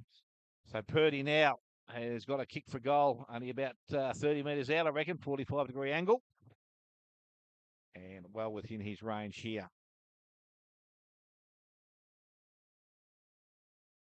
One of his first touches here this afternoon to make it count here with a goal. He's now on his march towards the man standing the mark, Paddy Arge. Comes in, kicks that goal. Oh. Never looked like it as soon as he left his boot. That's off the line and a minor score through there. And 3-3 now, East Geelong, 2-4 to the Werribee side. 22 minutes gone. Yeah, Buckley's Entertainment Centre first quarter scoreboard. Don't know what they're doing wrong down there, Werribee. They give the first 5 goals away last week with free kicks, and they've given almost 2 out of 3 today. It's got to be a little bit of discipline. You've got to tackle properly. Especially in these games. Yeah, you've got to just make sure you tackle properly. It's going to be Robinson. Try and find Chesterman out wide. It's not a great kick, though, and it's going to be coming back. The mark was taken by McComb. He appealed to the 50 as well. He's not going to get that. So McComb inside the forward 50, looking for Ezard. Can he get rid of his opponent? He can't. It was well defended by Robinson. It's going to be the free kick the other way. That's good. So what did I say last week? Well. It's so hard to tell. So standing in front, that probably helped him. He's going to go down the line. Kirker's come a long way up the ground. He just went up with one hand, though, and he's happy to see the ball over the boundary line. It'll be tough to mark it with one hand, Kirker. So you've got to temper him a little bit and say, look, we know you've got that ability, but just start playing some basic football for a while, because you in the end, you become inconsistent. So Paulie in between East Geelong's half-forward line and centre wing. The ball's going to be... Oh, there's going to be a free kick straight away. So it was for holding. It's going to go the way of East Geelong. Another free kick that Werribee have given away. So down the line, they've got Purdy, Ezard, and Smith is the deepest target. It's going to go in the path of Purdy, although taking the mark in front is Mulville. Wearing a different number today. So Ben Mulville is going to go in the path of Smith. Can he take the mark? He came late. Gee, that was well done from Werribee. From Robinson, he stood in the hole, which what they need to do more last week. They've learnt. So then to McDonald, then McDonald out wide. The chip kick to Kirker. Can he take the mark? He can't at his feet, but he might get the ball back here. Chesterman there as well. They're going to win the ball, try and get it to Paddy Arge. They're appealing for a free kick. Umpire lets them play. And there's going to be a stoppage just in between centre wing and East Geelong's half-forward line. Up again now, Kasparian and Daly. Oh, it was a beautiful row by Stone. He got the ball over the top to CLC, and then Stone gets it back. He's going to have a bounce. He might send them inside the forward 50. It was smart for the chip kick over the top. Opportunity for Werribee now through Phillips. He's got himself in a little bit of trouble, then turned around. Camilleri there as well. Now the ball's over the top. Houlihan, he's going to get it and snap the ball. They've got numbers everywhere. Kirker's going to take the mark. Handball over the top. Sutton, then Saliba kicks the goal. They mucked around it with a little bit there, Werribee, but they've ended up with the goal. And Saliba has 3 goals, and Werribee have kicked 3 goals. So 3-4 22 to 3-3-21. Werribee take the lead back. We have gone 25 minutes in this first quarter, brought to you by Buckley's Entertainment. Great play, Stone and Linehan Cunningham together. But you know the best part of it was what we talked about before about getting up and about and confidence. Any of those blokes could have kicked that goal, but they made sure that Saliba kicked his third and brings him into the game. And he's up and about. He's happy. He's up and about. So as I say, the other blokes could have kicked it, but they did right. They had the numbers. They just had the numbers all the way down. So back in the middle we go once again. This time ball from Kasparian comes out. Was left behind there, but it's going to be Minari that works from the middle of the ground. Kicks the ball now. As he kicked it, the ball pushed to the back. The umpire's pushed. Now it's got to come back. Played on down the ground. Now that's the right decision. He's played in the back, but not late. Remember they missed a couple like that last week and played them down the ground? This kid's going to play it here because it was in the back. It was definitely a late contact, whatever it was. No, it wasn't. No, you don't think so? push. The push As it wasn't happened, late. yeah, He right. bumped into him, but the push wasn't late. Minari gives the handball outside, put his team under a bit of pressure there, and Flint off, and he gets it back now. Minari goes long into their forward line. In front, Mulville, good That's hands. a good mark. That He's is strong a good there, mark. and you don't beat many players when they can jump like that. So he's now got the mark about 35 metres out from goal and directly in front. So again, can have another lead change here if he kicks straight. Just some news as well. Blake Taylor looks like he's having some run-throughs on the boundary line, spending a bit of time with the physio, so he may have a niggle early. He was a little bit of a risk, actually. Benny Mulville comes in, kicks that goal, looks pretty good off the boot. Umpire moves across, but that will be a major there. East Geelong now have their fourth. They're 4-3. They lead Werribee on 3-4, and 26 minutes gone. Buckley's Entertainment Centre first quarter scoreboard. I tell you what, you don't matter too much when it's goal for goal in a final, do you? We see so many finals where they get blown out early.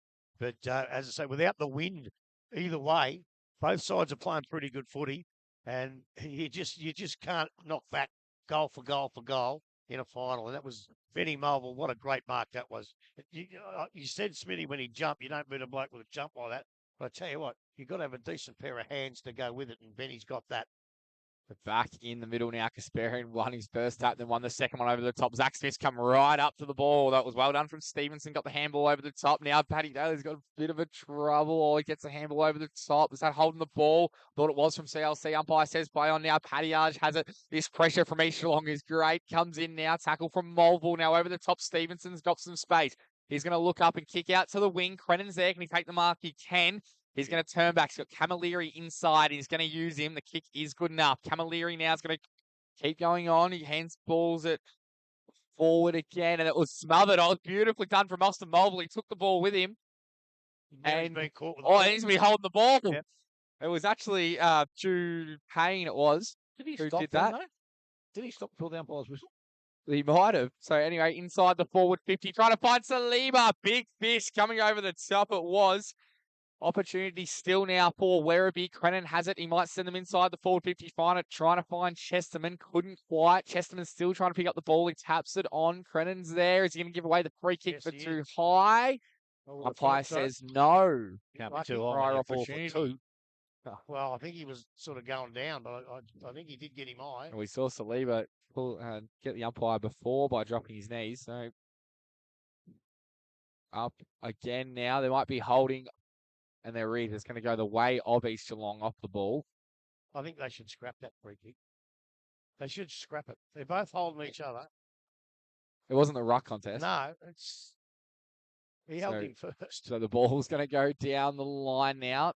Out of defence, Kasparian coming there. His handball over the top is going to work. Crombie's going to gather the ball. He's going to look up and kick in the path of Steele. Got his hands on it, couldn't quite bring it down. Keeping his feet was Kalos.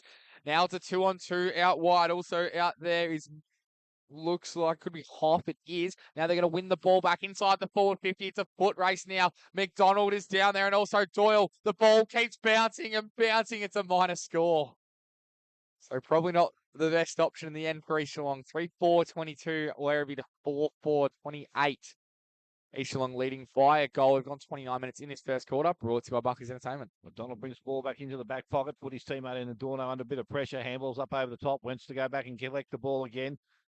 He's been able to do so pretty well there. Paddy his handball also smothered. They're working pretty hard out there. Murdoch, I think, this time tackled. And umpire will ask for it back. Still inside. the 50. So some good defensive work there for East Geelong. Well, that was a bit clumsy, wasn't it? They just couldn't. They had a couple of opportunities to get out, and East Geelong stopped them. So the ball now from that ruck contest. Daly taps it down out the back. Picked up Linnea Cunningham, goes back towards centre wing. Ball's allowed to bounce now, so East Geelong have some numbers around the contest. Handball went back inside there from Flintoff, missed the target again. Picked up by Payne again. He's tackled, brought to ground. Again, no prior opportunity there, so we will have another ball up.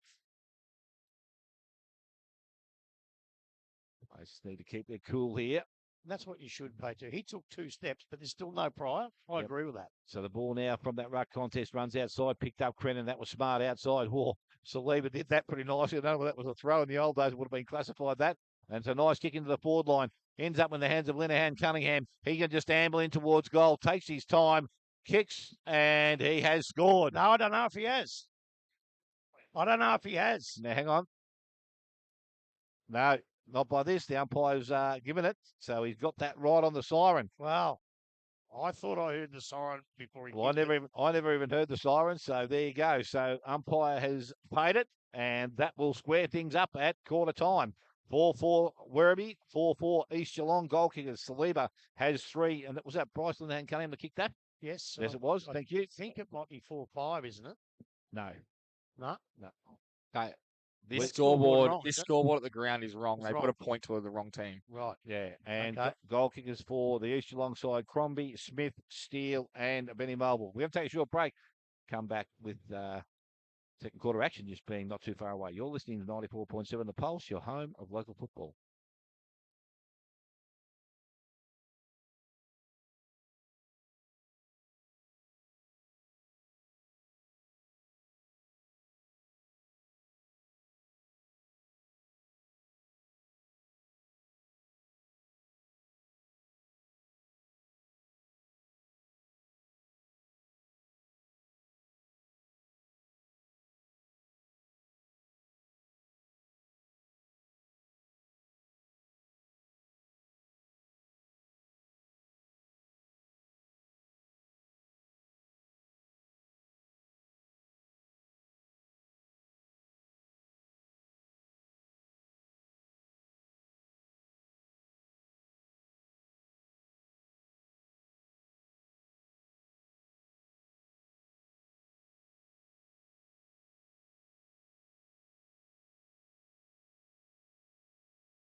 Local sporting clubs are at the heart of communities like ours here in Geelong. That's why I love what Geelong Cat's official asset finance partner Morris is doing with the Morris Community Cashback Program.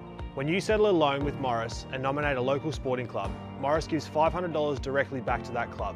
That funding can help local clubs invest in equipment, facility upgrades, club improvements and junior development programs that benefit the entire community. So if you're thinking about financing your next car, truck, trailer or even a boat or caravan, you'll be supporting your local sporting club at the same time. Because when local businesses support local communities, everybody wins. So this week, let's back the Cats and back our community with Morris Community Cashback.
Yes, welcome back. And at quarter time, things as they were at the start of the game are tied away, 4-4 apiece. And it's been a lead change, probably about 8, I reckon we've had so far this game. So if we can get something like that for the rest of today, we'll be very, very keen to see that. Grub, how did you see that first quarter? Oh, I really enjoyed it. A terrific game of football. If you don't like that football, go home because that was magnificent football. There was a few mistakes caused by the pressure, but I thought Werribee played some really good football, and East Geelong looked really dangerous at times too. I thought that Stone and Crennan were very, very good that quarter. And I think towards the end of the quarter, a bit of an armchair ride. Paddy Daly hit him on the chest a couple of times. You got Kerr up one end, looking $1 million, and all of a sudden, and he gets in the wrong spots. When he learns to get in the right spots, look out. Carmelo Saliba, what a great quarter. 3 goals. He's probably only kicked 3 in the last couple of games, so he's on for the finals. He played pretty well. Stevenson coming out of the back. Then you've got Ollis and these blokes, and Steele looks dangerous. McIntyre still probably got his 10 possessions, and Benny Mulville was fantastic. Visiton's coming out of the back line. This is a fair dinkum good game. It's all down to let's just play footy and see who's the best and how it comes out. And I tell you, I wouldn't mind this, and no disrespect to Winch, North Geelong or Belmont, but I wouldn't like to see this. I would love to see a game like this in a grand final because it's a good, tough, hard, classy game of football. Yeah, continued on from the final in the reserve game as well here today, which was a great game also. It was. So I must add, I hate to say this, but I've got a funny feeling the siren might have gone just half a second before Linehan Cunningham kicked that. So they might have got away with one Werribee Centrals. As I said, Grub, I never heard it, and I'm not too sure whether the umpire finally did, but it doesn't matter now. Obviously, a big story coming out of the quarter as well, Grub, was Blake Taylor. You said he came into the game, wasn't 100%. Well, he's come back in, yeah. Yeah. And he was doing a bit of work on the sideline, doing some run-through, speaking to the hands of the physio. So hopefully he's okay. Because it could be, it's big having being one rotation down for 3 quarters. 3.5 quarters. Exactly. It's a little bit hard, especially on a massive ground like this. And your Blues, they're 11 points up on Fremantle at half time. You're kidding me. No. You know what could happen there then? If they could do the impossible and beat Fremantle, we could have a Collingwood-Carlton final at the MCG. Oh, no. That's draw a crowd. Hey? Well, yeah. Other than that, they'll have to go to Adelaide. Yeah. But I know the option they prefer. Oh, yeah. Well, I don't think they can beat Adelaide. You have to make up. I don't think there can't be a. No, you can. Yeah, if you win, there can be. You're right. What do you think? I just make things up? Yeah, sometimes you do. I know what I'm talking about.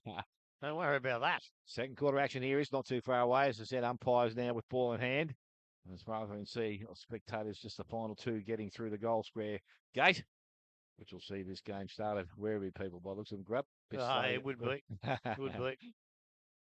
Umpires now just about to start things in the middle of the ground. As I said, if we game continues this way, this is going to go right down to the wire.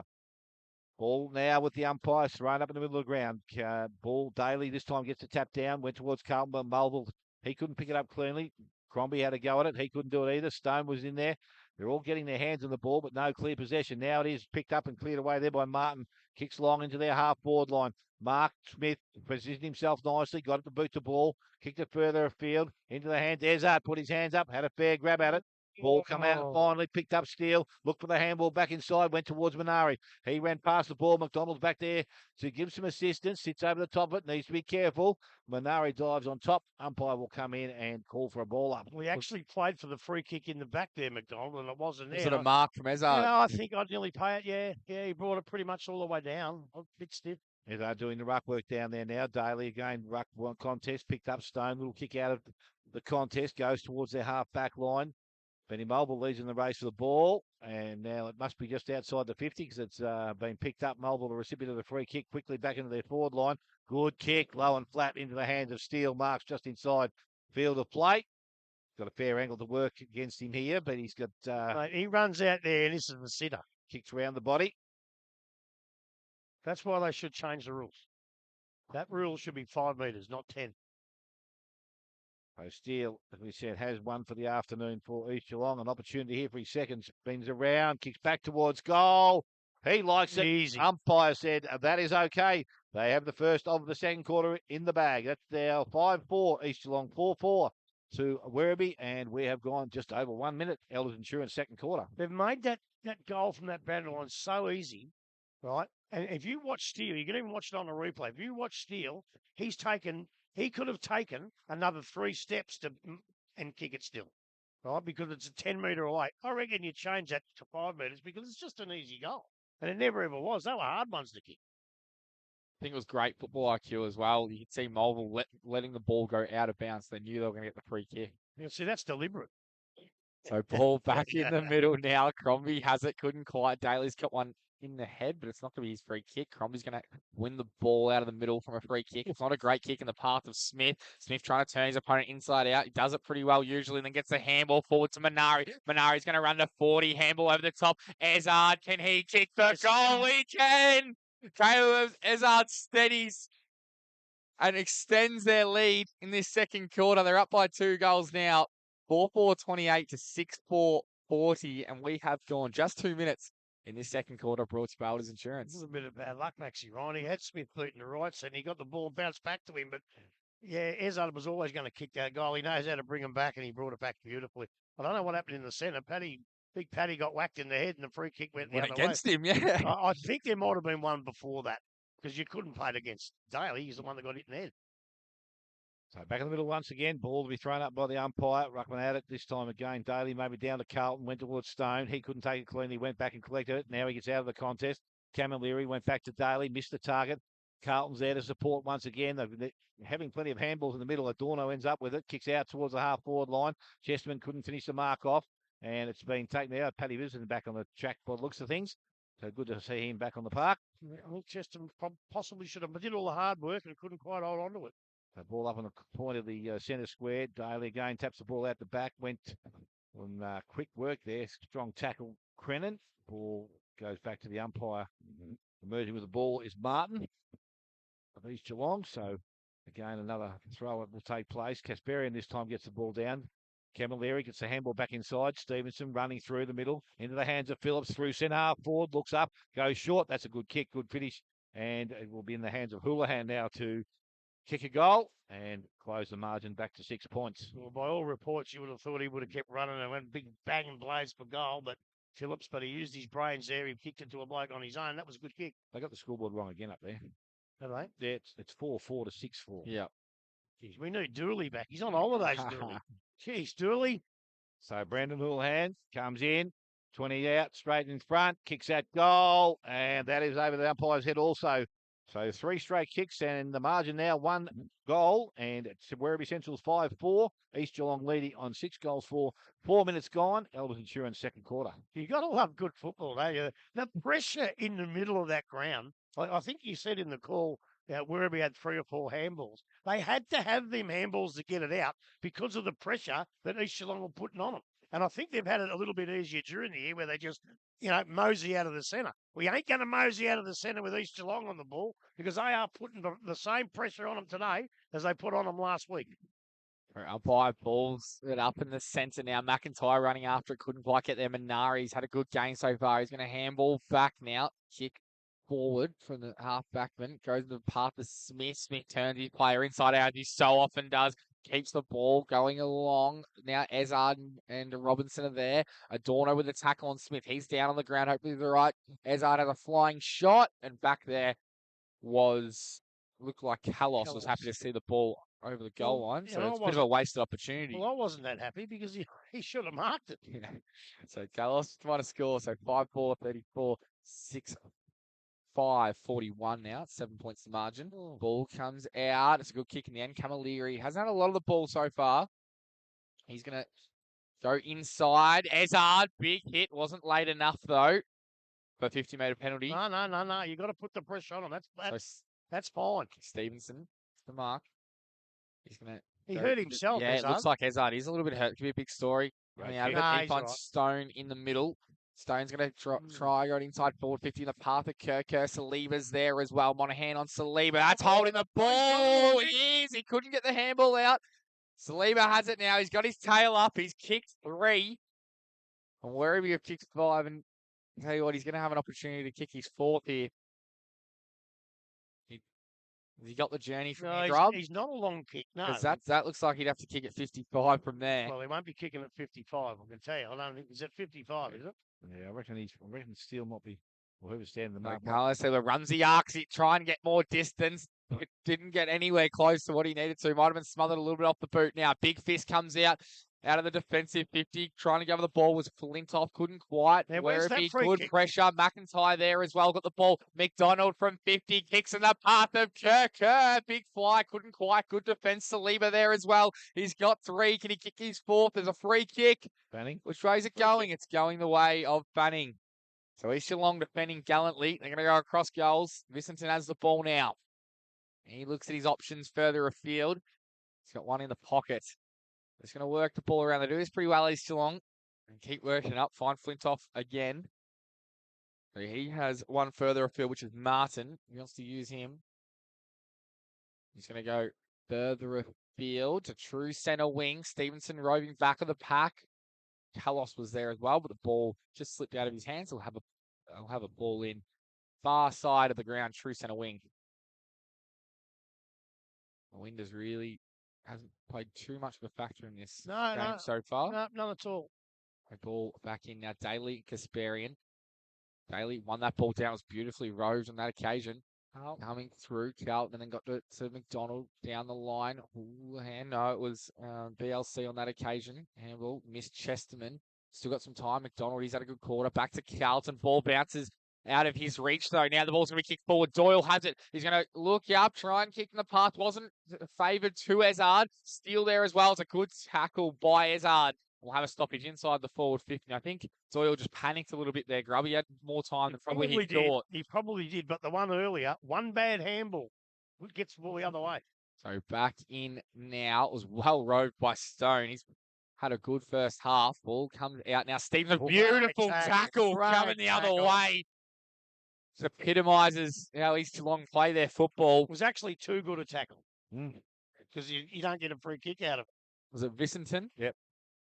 Just shows after he went off with a head knock in the first quarter as well. He looks cherry ripe at the moment. Ball back in now, and it looks like it's going to be tapped over the boundary line. So we'll have another ball in. Oh, he's called the lasso, so it must have been. Oh, gee, I hate that. I thought it was only off last possession. Yeah, I thought it was just off a ruck contest. So Werribee have the ball. They're going to go to true centre wing. Kasparian sitting there, jumping over the top and trying to make a contest was Chesterman, although they win the ball at ground level. It's McIntyre. He's going to go down the line, but they have the numbers here, Werribee. So they've got it between half back and centre wing. Going to move the ball up to Stone. He's had a lot of the ball. It's going to go in the middle. Has to be perfect. Coming back the other way. Could have been front on contact. No. I said play on because he had his eyes on the football. Doyle now is going to go out wide. Opportunity for Payne. He looks up. It's going to go down the line to Ezard. He's got to beat 3. Ball hits the deck. Once again, they got the numbers. CLC was there. Now handball over the top. Was kicked down the line by Stevenson. Big fist. Kamalo Saliba has the ball now. Now to McDonald. That was Silky. McDonald. He kicks in the path of Kirker. One hand. He should have gone up with 2. Handball now is still at ground level. Crennan, can he get the ball over the top? Chesterman is there as well. Now they've got the numbers with East Geelong, McIntyre, Minari on the far side of the ground. Minari's got space in front of him. Game starting to open up a little bit more now. Flintoff, he's got the ball in between half back and centre wing. He's going to try and get the ball in the middle. He does. He finds Ollis. Ollis inside to about 60 metres out. A big fist coming back the other way. The game's really opened up in this second quarter. Mulville, can he gather the ball? He can. Good handballs from East Geelong. Ollis inside the forward 50, trying to find his teammate. It was just punched away from Will Hoff, and we'll have a stoppage inside the forward 50, about 40 metres out from East Geelong's goal. 5-4-34 to 6-5-41. We've gone 10.5 minutes in this second quarter, brought to you by Builders Insurance. Ball thrown in our half-forward line. Sutton now doing the ruck contest. Taken out there by Ezard. Got the handball back towards the goal. Picked up by Pattiard. Oh, didn't go as far as Doyle now. The hand to Smith. Couldn't get a clear kick on that ball. Doyle back over the top of the ball once again. Tapped away there. So Murdoch, or actually it might have not been Murdoch, but it picked up this time. Sutton this time. He's tackled. Gang tackled. Held up. Umpire will after the ball back. Actually, Ryan was a player who tried to get through there. Ruck contest again, 40 out from goal. Goes back towards Sutton, takes it out of the contest again. Now in the hands of Doyle. Got through the contest, released towards Minari, but again, couldn't pick it up. Smith tried to go off the ground. That wasn't successful. Comes out the back to McIntyre. Over the top he goes. He's got Purdy running away from goal now. They've still got possession. Kick wasn't great round the corner. Chesterman did nicely. Left the path open for his teammate, but wouldn't collect it up. Stone did so. Handball goes back to where the ball was already in the contest, and umpire finally has got to come in there and ball it up, which he will do. Top of the centre square.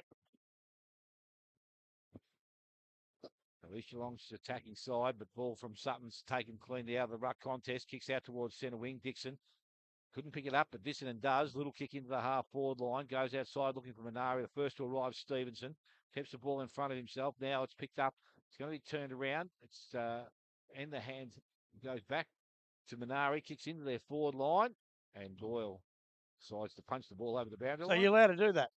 You can do that. As long as it doesn't, But- you can't do it for a ruck contest. But I if don't it think. actually accidentally hits your boot, Yeah. Yeah. Or if it hits the ground, it's also but deliberate. if it accidentally hits your boot, Yep. on a complete accident. But if you punch it, what Yep. sort of a stupid rule is it? You blame the league for that one, Grub. Oh, I am. McIntyre picks the ball up on his right boot, goes into the half forward line. Smith protected the space, kept it in front of himself, didn't win it. Ryan did so, got the handball outside, and Stone realised that it was going to the boundary line. I was able to get a touch on it. Ball will be thrown back in on that far side.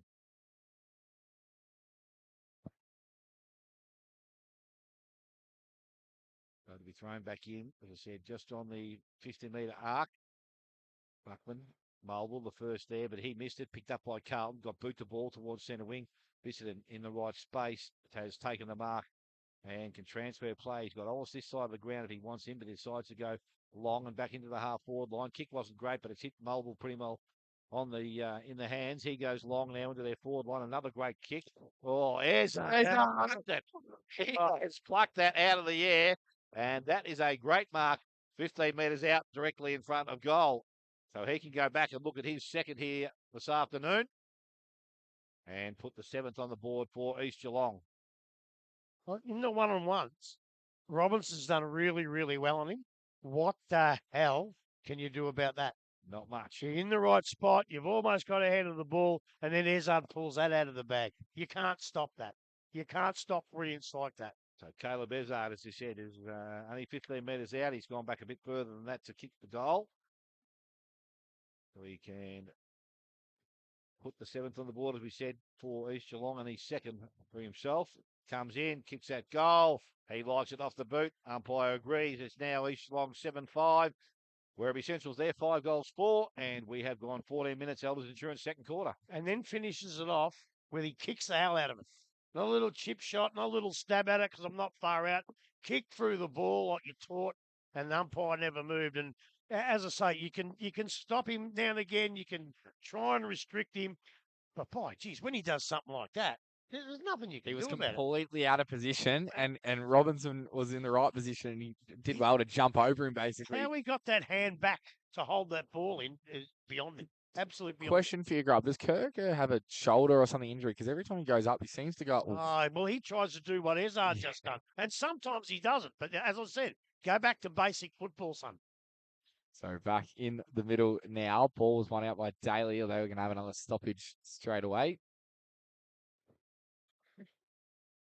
You see fatigue set in the second half, as it so often does big ground such as St Albans. So ball one out by Austin Mulville in the middle. Kick forward, couldn't quite. They kick the next ear, so they can get some good breathing room, nearly kick away. So Doyle has the ball, the bottom of that pack. Umpire says play on. Ollis is there as well, and then nearly taken without it. The Werribee player, Rob Robinson in front. Does well, gets the ball out though. Doyle, he's going to get the handball. Minari running after it. Can he gather the ball? Werribee Now, that's nearly old there man. to it first. Couldn't quite gather it, and then it's going to be a stoppage.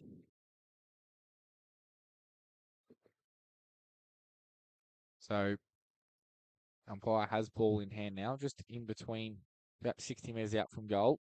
Daly, big fist over the top. Camilleri won it, but he handballed to no one. And then Chesterman, he's out. Is that holding the ball? It is. Oh, I thought he got a handball there, Grub. Well, he didn't have any prior. He was on the move. Like the thing is, and that's probably So it's going to be a handball from McComb. It's going to go to Ollis. He's going to take on one. Have a shot. Wasn't a great shot, but Steele nearly had a free run at it. Doyle gets the crumb. Going to kick the goal again. Jack Doyle drove the contest beautifully from Steele. Threw it on his boot and it was straight through the middle. Suddenly East Geelong are starting to kick away. 5-4, 34, Werribee Centrals. And that might be, is it 8-5, 53 now, East Geelong. We have gone 16 and a half minutes in the second quarter for Royce Baldwin's Insurance. That's why they're so hard to beat. They had them beaten in the air Centrals then. They took the ball away, but they just got beaten on the ground. But they've got to stop giving these free kicks away. They've given, it's about 15-4. So they've got to stop giving them away. I don't know what you do. I don't know what you do. You stop giving them away. So back in the middle, both ruckman get hands on it. Kasparian first to recover, gets boots the ball, brings it towards centre wing. Picked up by Daly, got the handball outside. Camilleri got the running player coming fast in Carlton. Long into their forward line. Dixon, best position, takes the mark. Release things up for East Geelong. So he's on the half-back line now. He's going to come club room side of the ground. Does so now. Kick had to be good. Put his team under a bit of pressure, but Flintoff was good for the occasion there, and he's taken the mark just outside their defensive 50 now. Decides to go longer this time, out towards true centre wing. Again, Ezard, the big hands up in front, and he's prepared to do it. As he said, he's been doing it the last couple of weeks and doing it very nicely. Strong hands, strong mark. Little short kick now. It's got a teammate further down the field. Flintoff is that player. He takes the mark. Ollis. Sorry, yeah. Sorry, Ollis. Come off the Outside bench, to isn't he? Smith. Smith now goes along the boundary line. Steele went through his hands. Ball gets out the back, kicked off the ground, kept alive, runs back towards the boundary, though, unfortunately, over the boundary line, and a throw will take place 20 round from the behind post. So East Geelong, another opportunity here.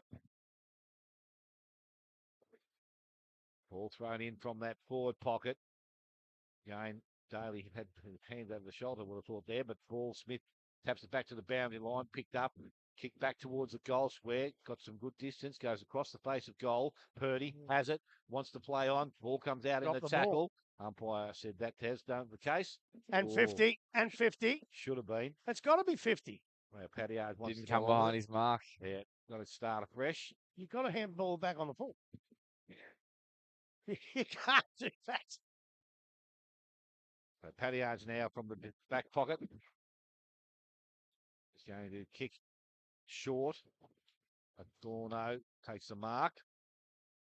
Just outside defensive 50 for Werribee. Game movement slowed up a little bit down the ground. He's going to go long. Who actually now decides to go shorter to Daly. He comes up at the contest, doesn't take the mark. Doyle gets the handball out the back to Dixon. Again, the ball from East Geelong. They bring the ball back towards the half forward line, bounces and goes over the boundary line. A free kick will go to Tyler Crennan on the far side. Stupid rule. So kick goes short. Kick had to be good and was. Marcus taken out there. I reckon that's Phillips on the far side of the ground. Don't think I'll be bringing No. Dangerous. The handball goes inside to Adorno. Got the handball further across to Crennan. He turns the ball over. So Mulville goes back the other way. They're everywhere around the back now. Smith into some space. He's waiting for his teammate Purdy to make a lead. Doesn't really lead at him, but places himself in front. Picks the ball up at ground level. Needs support. Handball goes out the back. Will it get to Smith? It does. Adorno took it out of his hand. He got the handball further outside 50. Steals there. Can't pick the ball up. Again, East Geelong with some numbers. Now there's a free kick being given. And it's going to go against Smith. It's going back down the field, Grub. I don't know what happened back behind the play. So the ball's going to be delivered 15 or 20 metres down to where the ball was. And then Phillips is going to take the free kick from just outside defensive 50. That one's got me beat. So Phillips now, he decides to go longer towards true centre wing. Camilleri's there. Again, he couldn't take the mark, but he collected the ball from the ground pretty nicely towards Saliba. He went past the ball. Kerr now arrives, got the handball up very quickly. Still in the hand, Cunningham, Saliba, an opportunity. Has a player outside, kicked the ball though. Went straight into the hands there of Fanning it is. He relieves some pressure for East Geelong. Ball comes outside 50, runs towards the boundary line, picked up by Camilleri.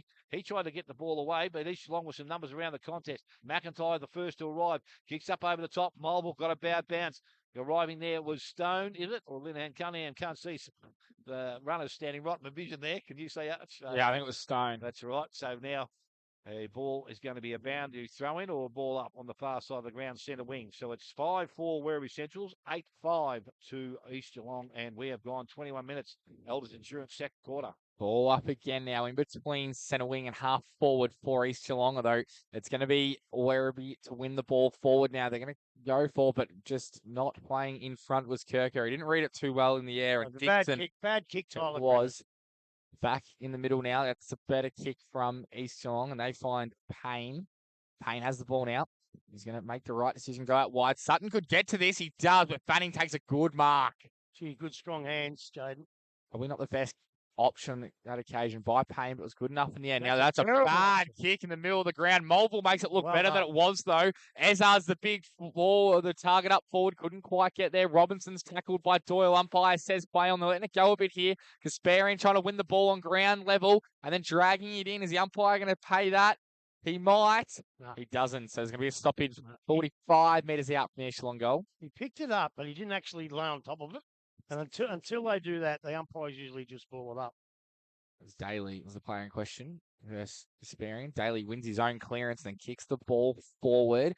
Coming the other way. Well, it was nearly marked on that occasion. It was by Payne, but Werribee going to win the ball out. One-on-one between Monahan and Saliba. Monahan does pretty well, though the ball's going to end up over the top. Chesterman and Crennan are there well.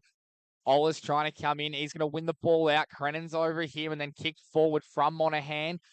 Doyle's going to come at the ball. That was a big contest between him and Camilleri. Doyle in and under again. Is that by the neck? Umpire says no, so I have a stoppage back. True centre wing.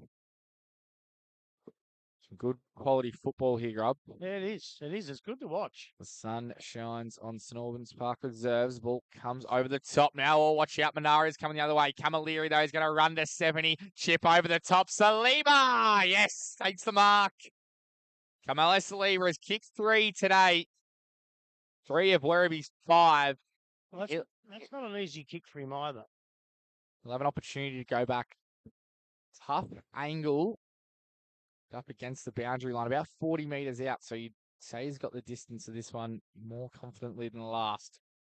So to reduce this margin back to 13 points, Saliba comes in. It's an absolute mongrel kick off the boot. Big double-handed fist. Then it was a contest. I think it was Steele who took the ball. There's no prior opportunity. The umpire's paid holding the ball. I don't think he had prior, did he? No chance in the world. He took the ball and was tackled instantaneously. And of course, Werribee are going to appeal for it. And it's going to go to Carlton. It's like cricket, mate. You're allowed to appeal, but normally you don't get it. And I think that was a howler. There was absolutely... I wondered about Chesterman's here before with no prior. He had more prior than that. That was no prior at all. Bradley Carlton comes in, 30 metres out, directly in front. He's kicked the goal. It's a big penalty, and they've taken the most of it, Werribee. It's back to a 13-point margin. 6-4, 40 to 8-5, 53. Werribee Central's trail East Geelong. We've gone 24 and a half minutes in this second quarter, brought to you by Albans Insurance. Well, they've given a lot of free kicks away, Werribee Centrals, but I think they got a bit of a gift there. I can't see any prior at all there, but anyway, everyone makes mistakes. Maybe if we watch it on the video tomorrow, it might look different. I don't know, but the thing is, when you do get one of them, you've got to take advantage of it, and that's what they did. So now what's happening here? Is there a free kick being given in the middle of the ground here? Well, it has to go to East Geelong then. Otherwise, it'll be back there for Werribee. What was that for? Not sure. It's got obviously something to do with what happened down I'll there. look at it in the replay. So the ball's being kicked out now, and it ends up in the hands of Manara. He goes short, looking for his teammate in Doyle. Dorno arrives, is able to pick the ball up, needs to get rid of it. Handball's over the top of the Stone. Steps inside one, got the handball back outside. Camilleri now, little short chip. It's taken by the opposition there. He's gone back and collected it. Didn't have real good, clean disposal. It ends up with Kasparian now, and he kicks into their half-forward line. Well allowed to bounce, picked up by Kalos. He's that's holding the ball. And brought to ground. Umpire's going to come in and have a ball up. So about 40 out from goal. East Geelong, an opportunity here. Daly taps the ball out the back. Manari tried to get the ball out. Coming through was Hoff, picked the ball up, couldn't get through the contest. Being held up once again, so Werribee have done okay in that situation. Found the free kick. It looks like Dixon was ran through behind the ball by Sutton, I think it is. Again, another ruck contest. This time swept out the back by Daly. Picked up out there. Kirkert back in defence doing some work. Trying to hold things up at the present time. A lot of players and a lot of numbers around this contest. Marginally close to the East Geelong goal. Going to throw once again. Daly taps it out the back. Went towards Camilleri. Picked up out there. Mobile. Taking out his hand, Daly. Back underneath Camilleri. And again, umpire needs to come in very quickly and organise it. And that's what they will do. Another ball up's taking place here. This time, Ezard picked up Crombie from the contest. Kicks high. Doesn't travel that far. Ball is spoiled strongly. Comes outside. Bisson in the first to arrive. Got through some contests there. Panballs to Doyle. Doyle back towards goal. And he has brought it back enough and scored his second of the quarter. And East Geelong now to 9-5. 6-4 Werribee. And we have gone 27 minutes. Elders Insurance second quarter. They made every mistake in the book then, didn't they? They kicked the ball out of defence and they haven't got a wall. All they got is an East Geelong player standing there and no pressure on them, nice, easy goal. So they've just got to pick up those little things up. Because I tell you, you're not going to get that down the other end because East Geelong are picking up their blokes down the other end. If you come out of this fence, they're standing there. Whereas you can't just leave one bloke sitting on his own. You know, somebody's got to move across there and make it a contest. You can't just let him stand there and get an easy kick. You know, I don't know how you stop what's going on here. What's that? Another free kick. It's going to go the way of East Geelong. They're going to go out of the middle straight away. Ball into the contest. Purdy couldn't quite win it. Crombie came at a million miles an hour. Couldn't get rid of the ball. How's the umpire going to see it? No prior opportunity as the siren goes. Find that one. All half time. 6-4. 40 Werribee to 9-5. 59. East Geelong leading by 19 points. That quarter went for 28 minutes. Brought to you by Elders Insurance. Goal kickers at this stage of the game in there. 6 goals to the Werribee side. 3 to Saliba, Houlihan, Bryceman and Cunningham 1. And Brad Carlton also 1. And for East Geelong, 2 each to Ezard, Doyle and Steele. 1 each to Benny Mobile, Zach Smith and Benny Crombie. Going to take a short break, come back. Get third quarter action. Will be not too far away. Listening to 94.7 The Pulse, your home of local football.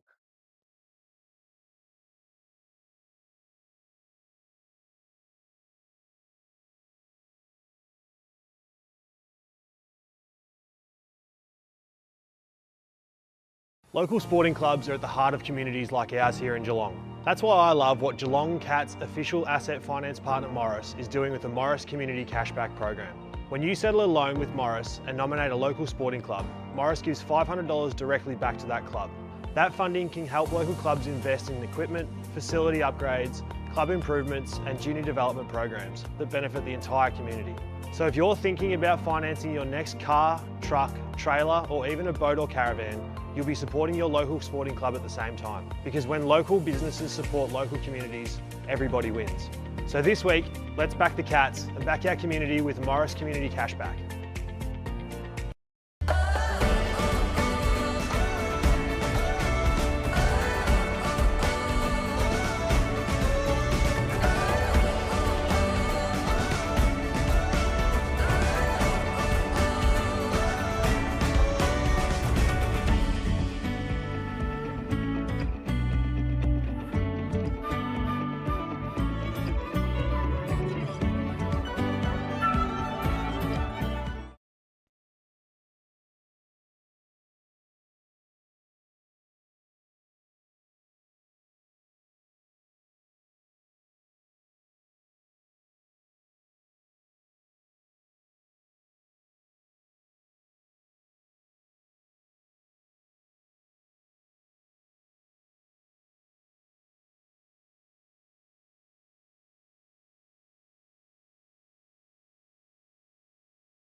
Local sporting clubs are at the heart of communities like ours here in Geelong.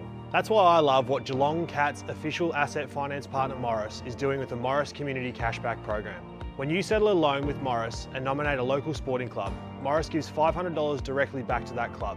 That funding can help local clubs invest in equipment, facility upgrades, club improvements and junior development programs that benefit the entire community.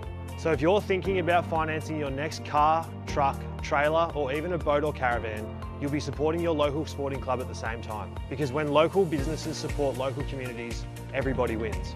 So this week, let's back the Cats and back our community with Morris Community Cashback.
Local sporting clubs are at the heart of communities like ours here in Geelong. That's why I love what Geelong Cats official asset finance partner Morris is doing with the Morris Community Cashback Program. When you settle a loan with Morris and nominate a local sporting club, Morris gives $500 directly back to that club. That funding can help local clubs invest in equipment, facility upgrades, club improvements and junior development programs that benefit the entire community. So if you're thinking about financing your next car, truck, trailer or even a boat or caravan, you'll be supporting your local sporting club at the same time. Because when local businesses support local communities, everybody wins. So this week, let's back the Cats and back our community with Morris Community Cashback.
Leading Werribee Central 6-4. Johnny McIntyre just wanted past. Look like he's done a hammy, so he might not take any further part in this game. And obviously then there's some doubt over when he can get himself back in the next couple of weeks. Well, he's got ice on. So. What? I think Taylor might have ice. I thought I saw last quarter as well. Oh, I tell you what, and there's no disrespect to Blake Taylor, but I know who's got the biggest disadvantage there because you'd heard what I said about Johnny McIntyre before the game. Superstar. Here we go. Third quarter action about to start here. And Ruckman go out of Kasperian. Did nicely. Got the ball down. He's going to go back after it again. Tries to cut the ball away. Ends up the outside. And it's Stone has got the ball now. Chips the ball up over the top. Goes looking towards Carlton. Needs a favourable bounce. Had to stop and wait. Looks inside. Put himself under a bit of pressure. Visitor did nicely. Umpire said incorrect disposal. And free kick will go to Paddy Visitor. And that's on centre wing. Little chips along the boundary line. Has Benny Crombie in some space by himself. Being held up now by Stone, so he can just take the time and go back. Decides to go long into their half forward line. Kick was okay. Ellis got his hands to it, but again, Adorno was there also. He'd been tackled, brought to ground. Umpire in very quickly, and will take possession of it. Gorwood back on track once again. Grub. Yeah. That's good. When you get a situation like this with Fred Carlton, get rid of it. The press has been there all day. Get rid of it. Mobile gets the handball outside. Crombie quickly puts the boot to ball, goes into their half forward now and beyond. Robinson did nice at ground level. He needs some ground level support. Has that now. So Werribee are able to get the ball outside their 50. They're going to put themselves under a bit of pressure now, but they've been able to get the kick away, and Bissett in the game stands under it. He's been massive so far. Taking a mark once again, goes quickly into their forward line. Lee comes out from Ezard, had a good grasp of it, just couldn't complete the mark. That's right. Then he got rid of the ball. I don't know if that was the right way to do it. Minari's there to get the support with him now. Crombie quickly kicks into the forward line, Steele in space by himself, and he has taken the mark. 20 metres out, almost directly in front, and go back, get his third for the afternoon. That's a bad miss. That's a bad miss. I mean, Brad Carlton gets caught holding the ball. That's a fair income one. Well, that was the same. You've got to pay them. Well, maybe it's the one that they got back from before. What about the other 17, Hutch? Yeah. No, that was a bad miss. That's going to cost them a goal. So Steele, opportunity to start things well for East Geelong here. Comes in, kicks that goal, and that is okay. And umpire says a goal on the board, and we're still his third in East Geelong now. 10 goals, 5.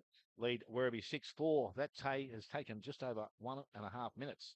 P&R Foods third quarter. When you go in 2 or 3 goals up at half time, the best medicine of all time is to kick the first goal. And that's exactly what they've done. And they've done it all day, and they did it last week.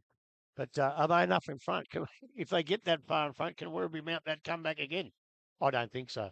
Well, no, not on current. I don't think well, so. You wouldn't have said that last week at three-quarter time either, Grub. Yeah, So. home and away game at home, big final on the St Albans. No, I don't think so. They've got to get a couple now. Umpire with ball in hand now. Again, now big story out of this is that McIntyre is out for the rest of the day as Werribee win the ball out of the middle of the Stone. He's going to go to Camilleri, send the ball inside the forward 50. Saliba, oh, motor-handed beautifully. He stole the ball out of his hands and kicks wide to Purdy on the wing. Purdy chasing the ball. It's a 2-on-1. He loses his footing.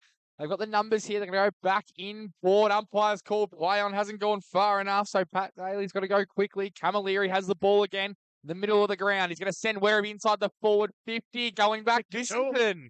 He's kicked it to 2 of them. They've got to come in better. Vissenton and Monaghan there. We're lining up the two that really run the back line of East Geelong. Now they're going to move the ball right in front of us in the broadcast position. Melville has it. The Ben variety is going to go to Smith. Smith, good hands. Oh, and it looks like it could be an injury for Carlton as well. He looks like he pulled up a bit short. Ball coming down now into the forward 50. Steele. Going to gather the ball. He can't quite. A whistle's been paid. It's going to go the way of East Geelong. Ezard. He's probably too far out to score. I tell you what, don't say that. Because this bloke at the moment... He's going to go short to the pocket. Great kick and finds Steele. He's been the man today. Obviously, Ezard has kicked, 2 himself? And Steele's kicked 3. Is that right, Smithy? That's correct, mate. On the money. And he hasn't always been the noted goal kicker, Andrew Steele. And especially the last couple of weeks, he's played some very good football.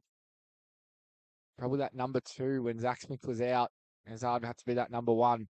It's grown some confidence This latter half of the season, he comes in from 35. The kick looks okay. Just to the near side. Kicks a minor score. 6-4, 40. Werribee Central to 10-6, 66. Margin is 26 points. Yeah. And we have gone 4.5 minutes in this third quarter, brought to you by P&R Foods. So the ball will be kicked in from the fullback position. They go short. We'll be okay. Mark taken out there. Camilleri, hands on ball.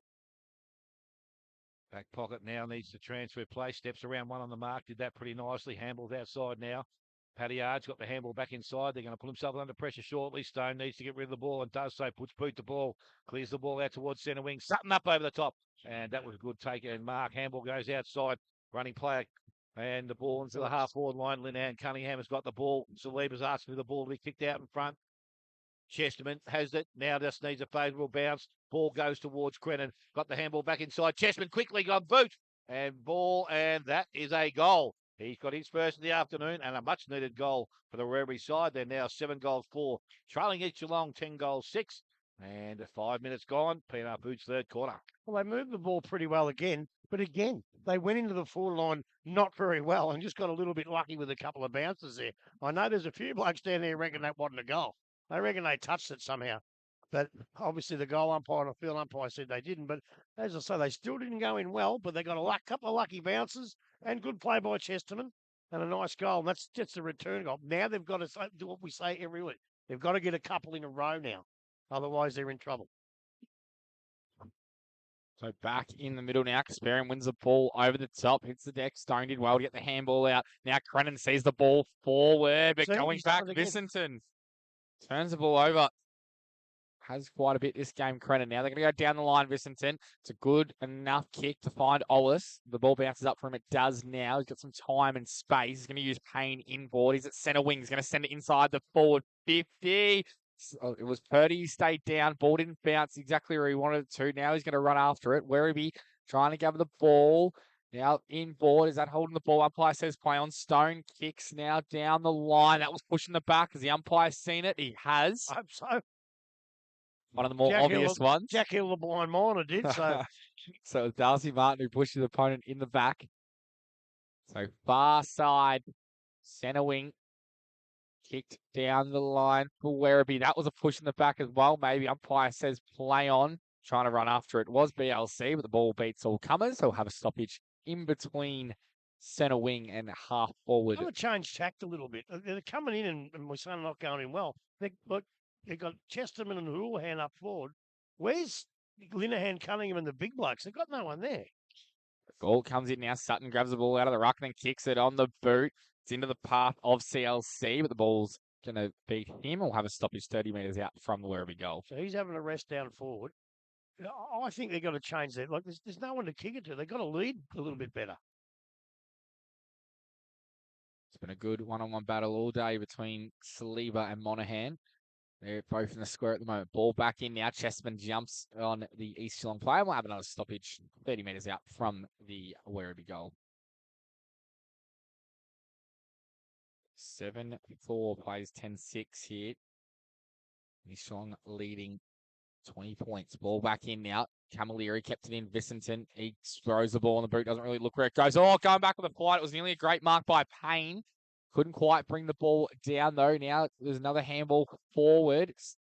Involved there as well with Robinson was a throw. McDonald chip back inside. Now the umpire's going to bring the ball back. So it was a good pick up from the umpire. They're all on one side of the ground. Be interesting to see if they're going to go for the switch. Haven't seen too many switches today. Now they're starting to go back. Bissington has the ball deep in their defensive 50. He's going to find Kasparian. Kasparian just on the 50 arc. So he goes short to Monaghan. He's run off Saliba. So where's Saliba? Got to run with him, son. Monaghan forward again. Put a bit too much on it. Is it man in front? Umpire says mark. Oh, and then he's called play on. So they've got to use the ball now. Here's Stone inside the forward 50. Kicks into the path of Crennan coming back the other way. Beautifully played by Bailey Payne. Now they've got a bit of a problem. Still in congestion. In and under now. Handball by Flintoff. Haven't cleared the ball yet. Still is East Geelong. Down the line. Nearly a good mark taken by Ezard. Ball hits the deck still. Doyle in and under. Is that a free kick? Umpire says play on, letting the game play. And there is a stoppage now. About centre wing, far side of the ground. Goes into the forward line and kick it to East Geelong. They've got to do that better or they can't win. They locked it in for a bit there, Werribee. So Kasparian gets the ball down. Sutton doesn't even contest. Looks like Sutton's playing primarily ruck now as well, Rob. So Town was through. Camilleri couldn't get through to ball. Carlton involved there as well as Benari's there. Carlton jumps on top of the player. He ends up with the ball and he's given a high contact. He was running into ball it in. He was running the ball up and then saw it late. So Carlton, he's going to play on, go off his mark and kicks a little grubber forward. Chesterman plays in front. He wheels his man around the corner. Oh, big hit. There's something wrong with the setup. Essendon went for the ball as well. He looks okay though. Kasparian takes the mark. Where are they standing, Smitty? Can you pick it up? Yeah, no, I'm watching where the ball's coming from. Kasparian goes right out wide in front of his teammate Fanning. So Fanning has the ball just in front of the East Geelong interchange bench. Just in front of halfback. He kicks towards centre wing now. Sutton flies up and they've got to bring the ball to ground there. Kasparian's going to be better. Sutton has the ball. He's going to move it quickly. Maybe this time for Werribee Centrals.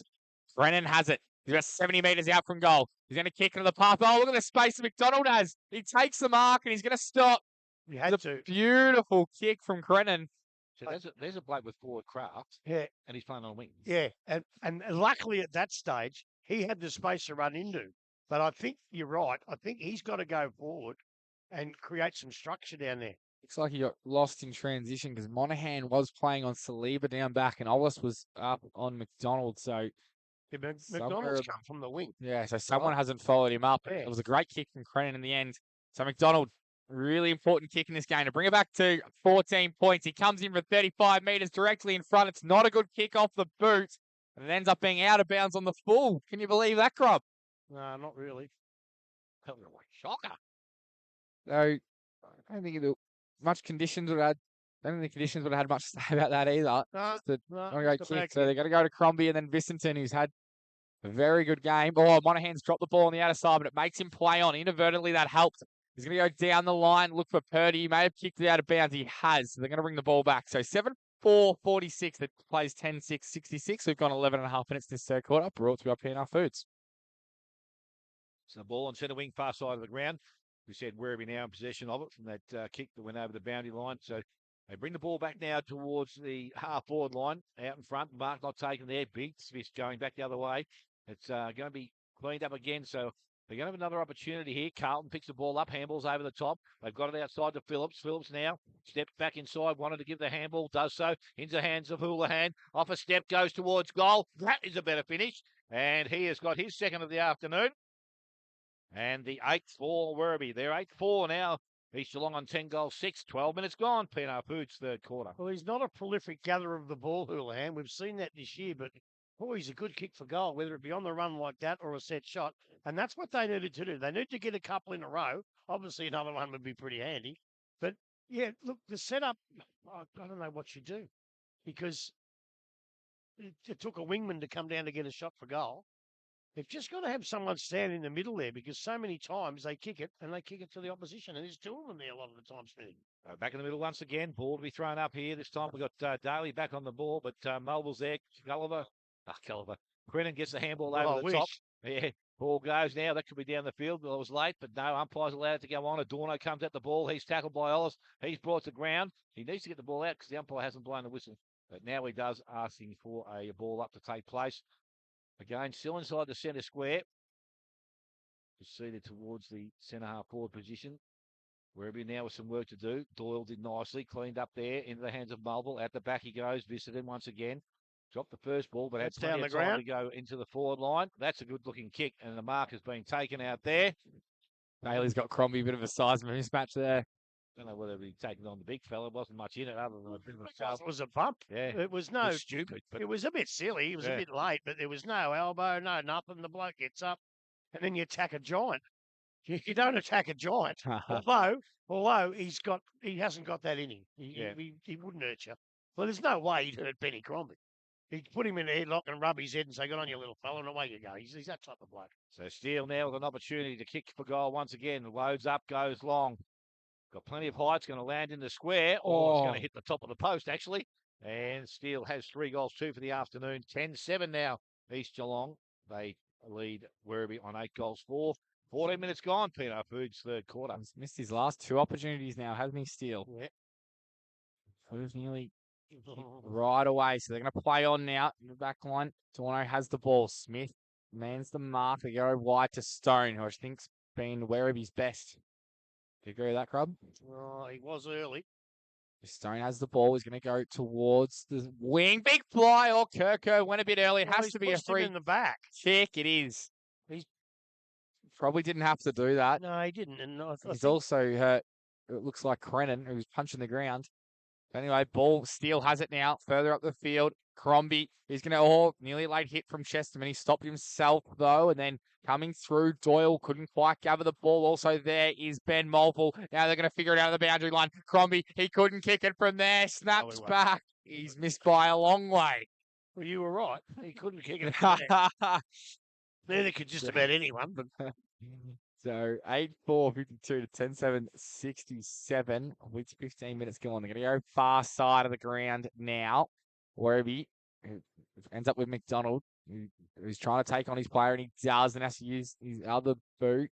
Ends up working out at centre wing now. Sutton was there as well. He tried to get the handball going forward. Caught on that occasion was McComb. Umpire said play on. Here they go inside the forward 50. Saliba, and he got a kind bounce. He's got 2 to beat. They're going to get back, and they do. Well done, East Geelong. Oh, and then he slung him. That could be a free kick. Which way is it going to go? Is it going Werribee or East Geelong? Oh, so East Geelong free kick. Yeah, back so up here. Saliba. But they nearly lose ground there, don't they? No, it's way back up here. Oh, he's up. Oh, he's up bringing here. it back here. Yeah, sorry, I thought it was a bit further Yeah, because down. then they end up losing territory. Anyway, probably a smart defensive move in the end by Saliba. They're going to go. It was pure frustration. That's what it was. They're going to go back from Vicenten, just outworking them a little bit at the moment. Oh, they're going to be quick with a handball. Oh, on that occasion was Dixon. He goes back to Vicenten. Vicenten's going to be good with a kick, and he is. He finds his teammate in McComb. So McComb has the ball on the half-back line for East Geelong. He's going to go down the line, not far enough to reach Ezard. Has he got a touch on it? He doesn't, because it was out of bounds of the full anyway. So McDonald has the ball now. He's got to be better by foot than he was his last couple of occasions. He's going to kick into the path of Robinson, and he does take a good mark. He's going to handball back inside. Opportunity for Werribee here. It's a one-on-one in the square. Can Sutton take the mark? He can't. Kirker is there as well. He might try and turn his man inside out. McComb, he throws it on the boot. It does stay in. Oh, good mark by Ezard. On the half-back flank. Boundary road side of the ground. He does take it now. Oh, big hit on Zach Smith. And it's going to be tunnelling, so it should go the way of Zach. It does. Well, he wants to be Got to careful. go and get his own football. Yeah, well, just go and get it and go back and kick it, because otherwise you'll get it taken off you. That was Adorno who is playing on him. He's been on him for the last quarter and a bit. The thing is, if he had attacked the football, he may have been able to spoil. So Smith's going to go down the line. Beautiful kick. Oh, big fly early it was from Purdy. Couldn't get a right, though. We're on a free kick anyway. Now they're going in the middle of the ground. It's a dangerous kick. Camilleri got to be clean. Coming back the other way is Ollis. They do really well. Minari over the top to Doyle. Back in board. Crombie just kicks the ball forward. Needs someone to fly here. Under it is Mulville. Oh, big fly. Couldn't quite. Was Will Hoff. Quick hands from Stevenson. Then back in. They might figure something out here, East. Over the top was Mulville. And then one more handball. Now a snap. It might have been Smith. Purdy, can he sit under it? Big fly, free kick, maybe, no. Umpire says play on. Stevenson has the ball now. He's going to handball over the top. Back to Stevenson. Getting in the way was Ezard. Ezard now picks up the ball. Snaps back. No, out of bounds of the full. And he had Steele all on his own in the middle as well. He's not happy with that, Andrew Steele. Well, Central shouldn't be happy with that passage of play. They gave it up 4 times. There's a bit of push and shove going on behind the ball. It's exciting football. Have he? Oh, don't say that. Oh, yeah, Ezard is holding. Ezard is reaching for that hamstring. The ball's going to go down the line now. out of the hands of Tate Camilleri. Now they're going to handle on Bradley Carlton. And now it's McDonald. He's coming into the game more and more. Kirker, can he have a clean pickup? Fanning might have given away the free kick. Umpire says play on. Kirker couldn't quite pick up the ball, but he keeps the ball moving in the right direction. Kirker with that one hand up again. Couldn't quite take the ball. Now Fanning's in and under as well. We might have a stoppage. Umpire says no prior opportunity. So 8:4:52, Werribee Central. They are trailing East Geelong 10-7-67. We've got 90 minutes in the third quarter. Brought to you by P&R Foods. Ball on centre wing, far side of the ground. Ruckman at it again. This time, Daly takes it out of the ruck. Puts the ball out the back. Ends up in the hands of Crennan. Goes into the half-forward line. Kick poor again. The mark being turned over. And it's East Geelong come through to centre half back in the hands now of Jeremy Powell, is it? The ball goes back inside. They've worked pretty hard. Manari gets the ball back out. And they go to their half-forward line. Just missed the top of Doyle. Heads looks like he's run the right side. Can't be a hamstring. Ball back now underneath the contest. Doyle sits over it. And it's going to be held up, I would think. I wish Tyler had shut up. He got me hopes up then.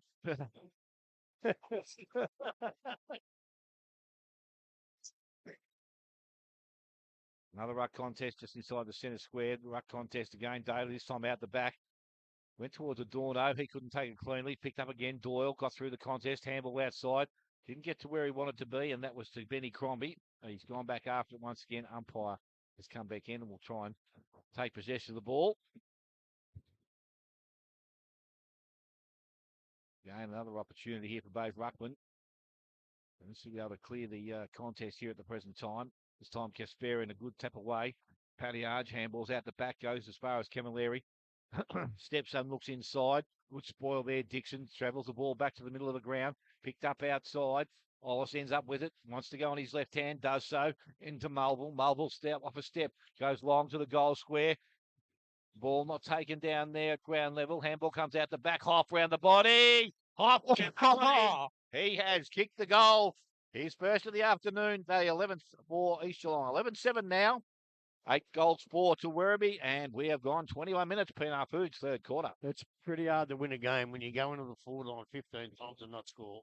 And then it goes down and the bloke kicks one out of his bum and it goes through for a goal.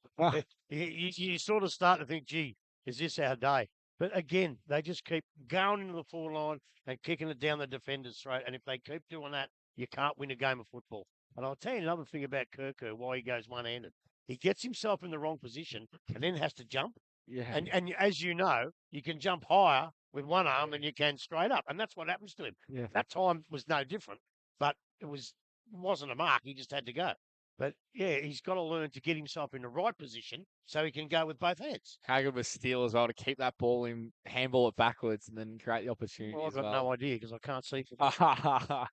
So we are back in the middle now. Kasparian and Daly gets it down. Austin Mulville couldn't take it now. He gets tackled by Daly. The umpire says, that who's going to pin him there. No prior opportunity. He'll go again in the middle of the ground. I think Werribee Central must kick the next. Although we saw it, they came back by last week at three-quarter time. Ball hits the deck now in and under. Trying to get the ball out is Daly. He couldn't quite. So another stoppage. Third repeat stoppage now. Umpire up again now. Kasparian. He gets the ball over the top. They get the ball out. A great tackle on Adorno by Mulville. Couldn't get the ball out. Now it's still in congestion. Good handball by Pattyarge and a kick forward. Here comes Kirker. Can he impact this contest? He can't. Now the ball's over the top. Involved there was Flintoff as well. He's going to kick the ball forward. The Papa, Zach Smith. He couldn't quite get the ball, but he keeps following. Lays a good tackle. Handball over the top here. Ben Mulville. Can he run into a goal? He couldn't quite. It was good defense. Liam Robinson on the boot quickly now. Kirker drops the mark. Ball comes out to Crombie. Crombie over the top. Opportunity now. Inside. That could be down the ground. Umpire. He's called it. Yes. He tackled him well after he kicked it.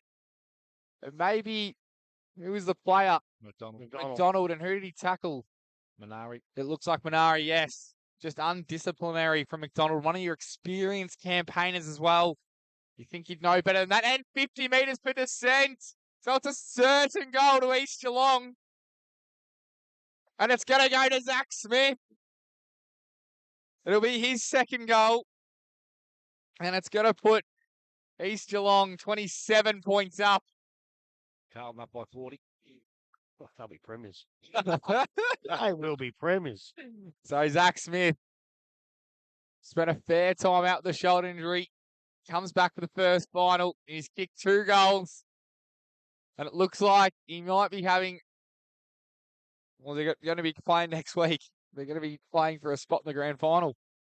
Well, I'll tell you one thing. You reckon Carlton be premiers? I don't know. Werribee VFL, they're a chance. But I tell you what, 5 undisciplined acts in this quarter. And if you want to go and do undisciplined stuff like that and give goals away, they can't be premiers. No. They just cannot if they're going to play undisciplined, rubbish football. And that's what they've played this quarter. They've managed a couple of goals, but you can't keep down the ground free kicks, sling tackles over here. Where's the discipline? Yeah, it can be costly at this stage of the year. So Linehan Cunningham looks like he's going to do some ruck work now. Well, I was just about to say to you before, you see Paddy Daly get up, he is buggered. Yeah. He needs a rest badly. It's in the middle of the ground. This time Kasparian gets the ball Bryce, down. you mean? Yep.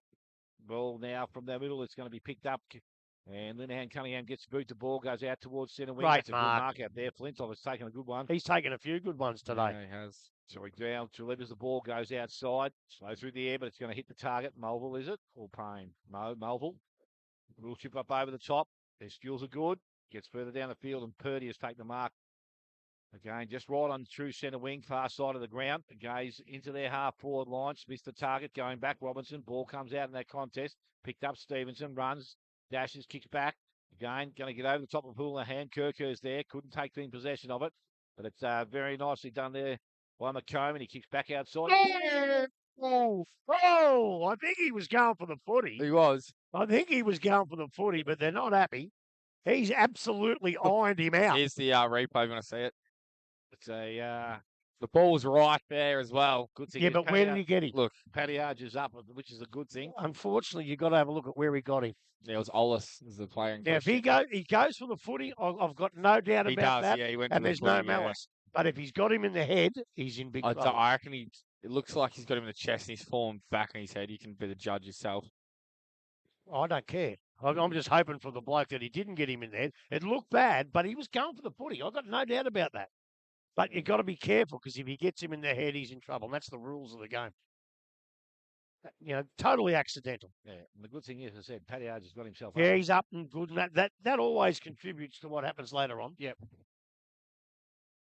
When he hit the ground, he didn't look like he was Yeah, gonna I move there didn't for a think he minute. was going to get up. Yeah, but as I say, he gets up, away you go, just play on with the game. So he's been sent off, I think, Ollis as well, Oh, what for? for the hit. But you told me it was in the chest. But he's actually written something in the book now, Grub. Yeah. So he's been reported, but you Yeah. look at the video and it says he's been Well, hit in the I chest. thought it Yeah, was, it doesn't look yeah. doesn't look like it was. Well, I don't believe that. If you get a bloke in the chest and going for the footy, I can't see anything wrong with that. I really can't. Well, they've reported him and sent him off. Yeah. But I don't see why. Like, if he gets him here, It's well, because he's got him and then he's fallen back and hit his head. So if it doesn't matter if he falls Yeah. back and hits his head, that's not his fault. yeah. It's the contact that you worry about. If it's not head-eye contact, he should be okay. Now waiting for the ball to be player to come back on. Adorno's come back on. Where there's pre-kicks to go to take Kevin Leary. He's having a discussion with a few of the East Geelong supporters over there, I reckon, on the far side. So we should be right to get underway again here, I would think. Player on the ground. So what are they actually waiting for now? I'm not too sure. Umpire finishing his paperwork, maybe. I'm not too sure. God, he's written a 3-page essay. Wants to be clear on his appraisal. Yeah. Anyway, we should be all right to go again here. I was going to say he's got a ball I up. thought he was going to pull that up. I was So- going home. Kevin, I was going home. Kevin Leary's got the ball in the half back line now, and he kicks over deep over centre wing, coming through at McComb. McComb didn't take the mark, but again, East Geelong seem to have the numbers around the contest, although Kevin Leary's going to end up with it. Their handball was poor again. It goes over the top. McComb comes charging through. He's tackled, brought to ground, and No prior. I said no prior opportunity there. Ball up will take place between the centre circle and centre wing on the far side of the ground. So some work still to be done here. East Geelong ball comes out now. Again, it's coming through the middle of the ground. It's going to be picked up and cleared away. Nice kick into their forward line Stevenson, in is it? front. Yeah, ball now with Chesterman. Ball, thank you very much for that. Ball out the Run your front. Steelo. Picked up, and Gasparian did nicely on the right boot, comes outside to Payne. Payne with some space. Not too many to kick to in front of him. Goes towards Steele. Up in front. Does he take the mark? No, he doesn't complete it. Tapped it back towards Marvel. He couldn't pick it up. Adorno's there. And hands and knees. He went to ground. Umpire says, let's have it back. We'll have a ball up. So 28 to almost 29 minutes gone in the quarter. It is 12-6-78 to East Geelong, 8-5-53. Actually, it's 8-4-52 to Werribee. Need to try and get one back before this three-quarter time siren. It's Payne. He's going to send East Geelong forward. Ball's going to bounce out of the path of Kalos. Now Steele has it. He's played a good game. Gets a handball to Smith. Smith from 50. Kicks a bit of a mongrel punt in front playing. Might be an opportunity. Stand around the corner. Purdy's kicked the goal. Gee, how do you leave bloods running in like that? Another goal for East Geelong. It seems like they're rolling towards next week. Now 8-4-52. Is there a whistle? 13-7. They're going to have another kick here. 85. They're going to give him another kick here. So- They're Or going is to it- give him another kick. Are they? Or he might be. It is. It's going to Benny Mulville. Ben Mulville. Can you so- see if you can pick up what that was for? Yeah. Have a look. So it must have been maybe a hit off play. Have a look. I'm just having a look at the replay now. So Ben Mulville's going to be given a free kick from no more than 25 metres out. Pretty much directly in front. Oh, a little bit of angle about it. Should be no worries for him at all. This is going to extend the margin. The 13th goal goes back. And he does kick the goal. Look A at that. double goal for East Geelong. Werribee once again undisciplinary. Without seeing what happened, you think that there's another free kick given away off the ball. So not ideal at all. 8-4-52 to 14-7. Is that right, Dale? 91. 14-7, yep. 14-7-91. So 30 minutes gone in this third quarter, brought to you by P&R Foods. Back with the umpire in the middle of the ground now. Play about to restart again as the siren will sound, and that will end the third quarter here this afternoon. And East Geelong at 14 goals, 7 lead. Werribee Central's 8 goals, 4 goal kickers for the Werribee Central's 3 to Saliva, 2 to Houlihan, 1 to Bryson and Cunningham, Carlton and Chesterman, all with 1 and 4 East Geelong. Got a good spread here this afternoon. Steele with 3, Mulville, Ben with 2, Doyle with 2, Ezard 2, Smith 2, Crombie, Purdy, and the Hop all have 1. Take a short break. Come back. We'll try and work out, or Grub will try and work out what's happening to the Werribee side here this afternoon. They are actually self-capitulating here. Going to take a short break. 94.7 The Pulse, your home of local football. Local sporting clubs are at the heart of communities like ours here in Geelong. That's why I love what Geelong Cat's official asset finance partner Morris is doing with the Morris Community Cashback Program. When you settle a loan with Morris and nominate a local sporting club, Morris gives $500 directly back to that club. That funding can help local clubs invest in equipment, facility upgrades, club improvements and junior development programs that benefit the entire community. So if you're thinking about financing your next car, truck, trailer or even a boat or caravan, you'll be supporting your local sporting club at the same time. Because when local businesses support local communities, everybody wins. So this week, let's back the Cats and back our community with Morris Community Cashback.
and at three-quarter time, but it is East Geelong, 14 goals, 7.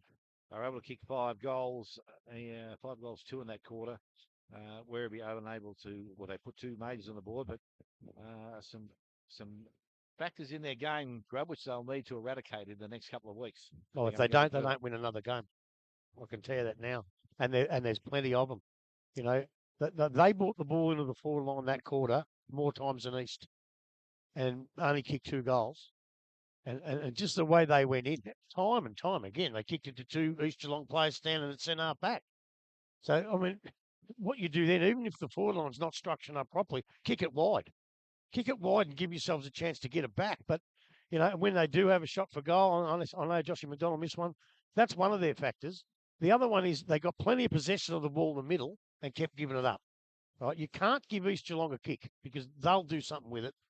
The third one, which I think's the main one, the third one is not running down.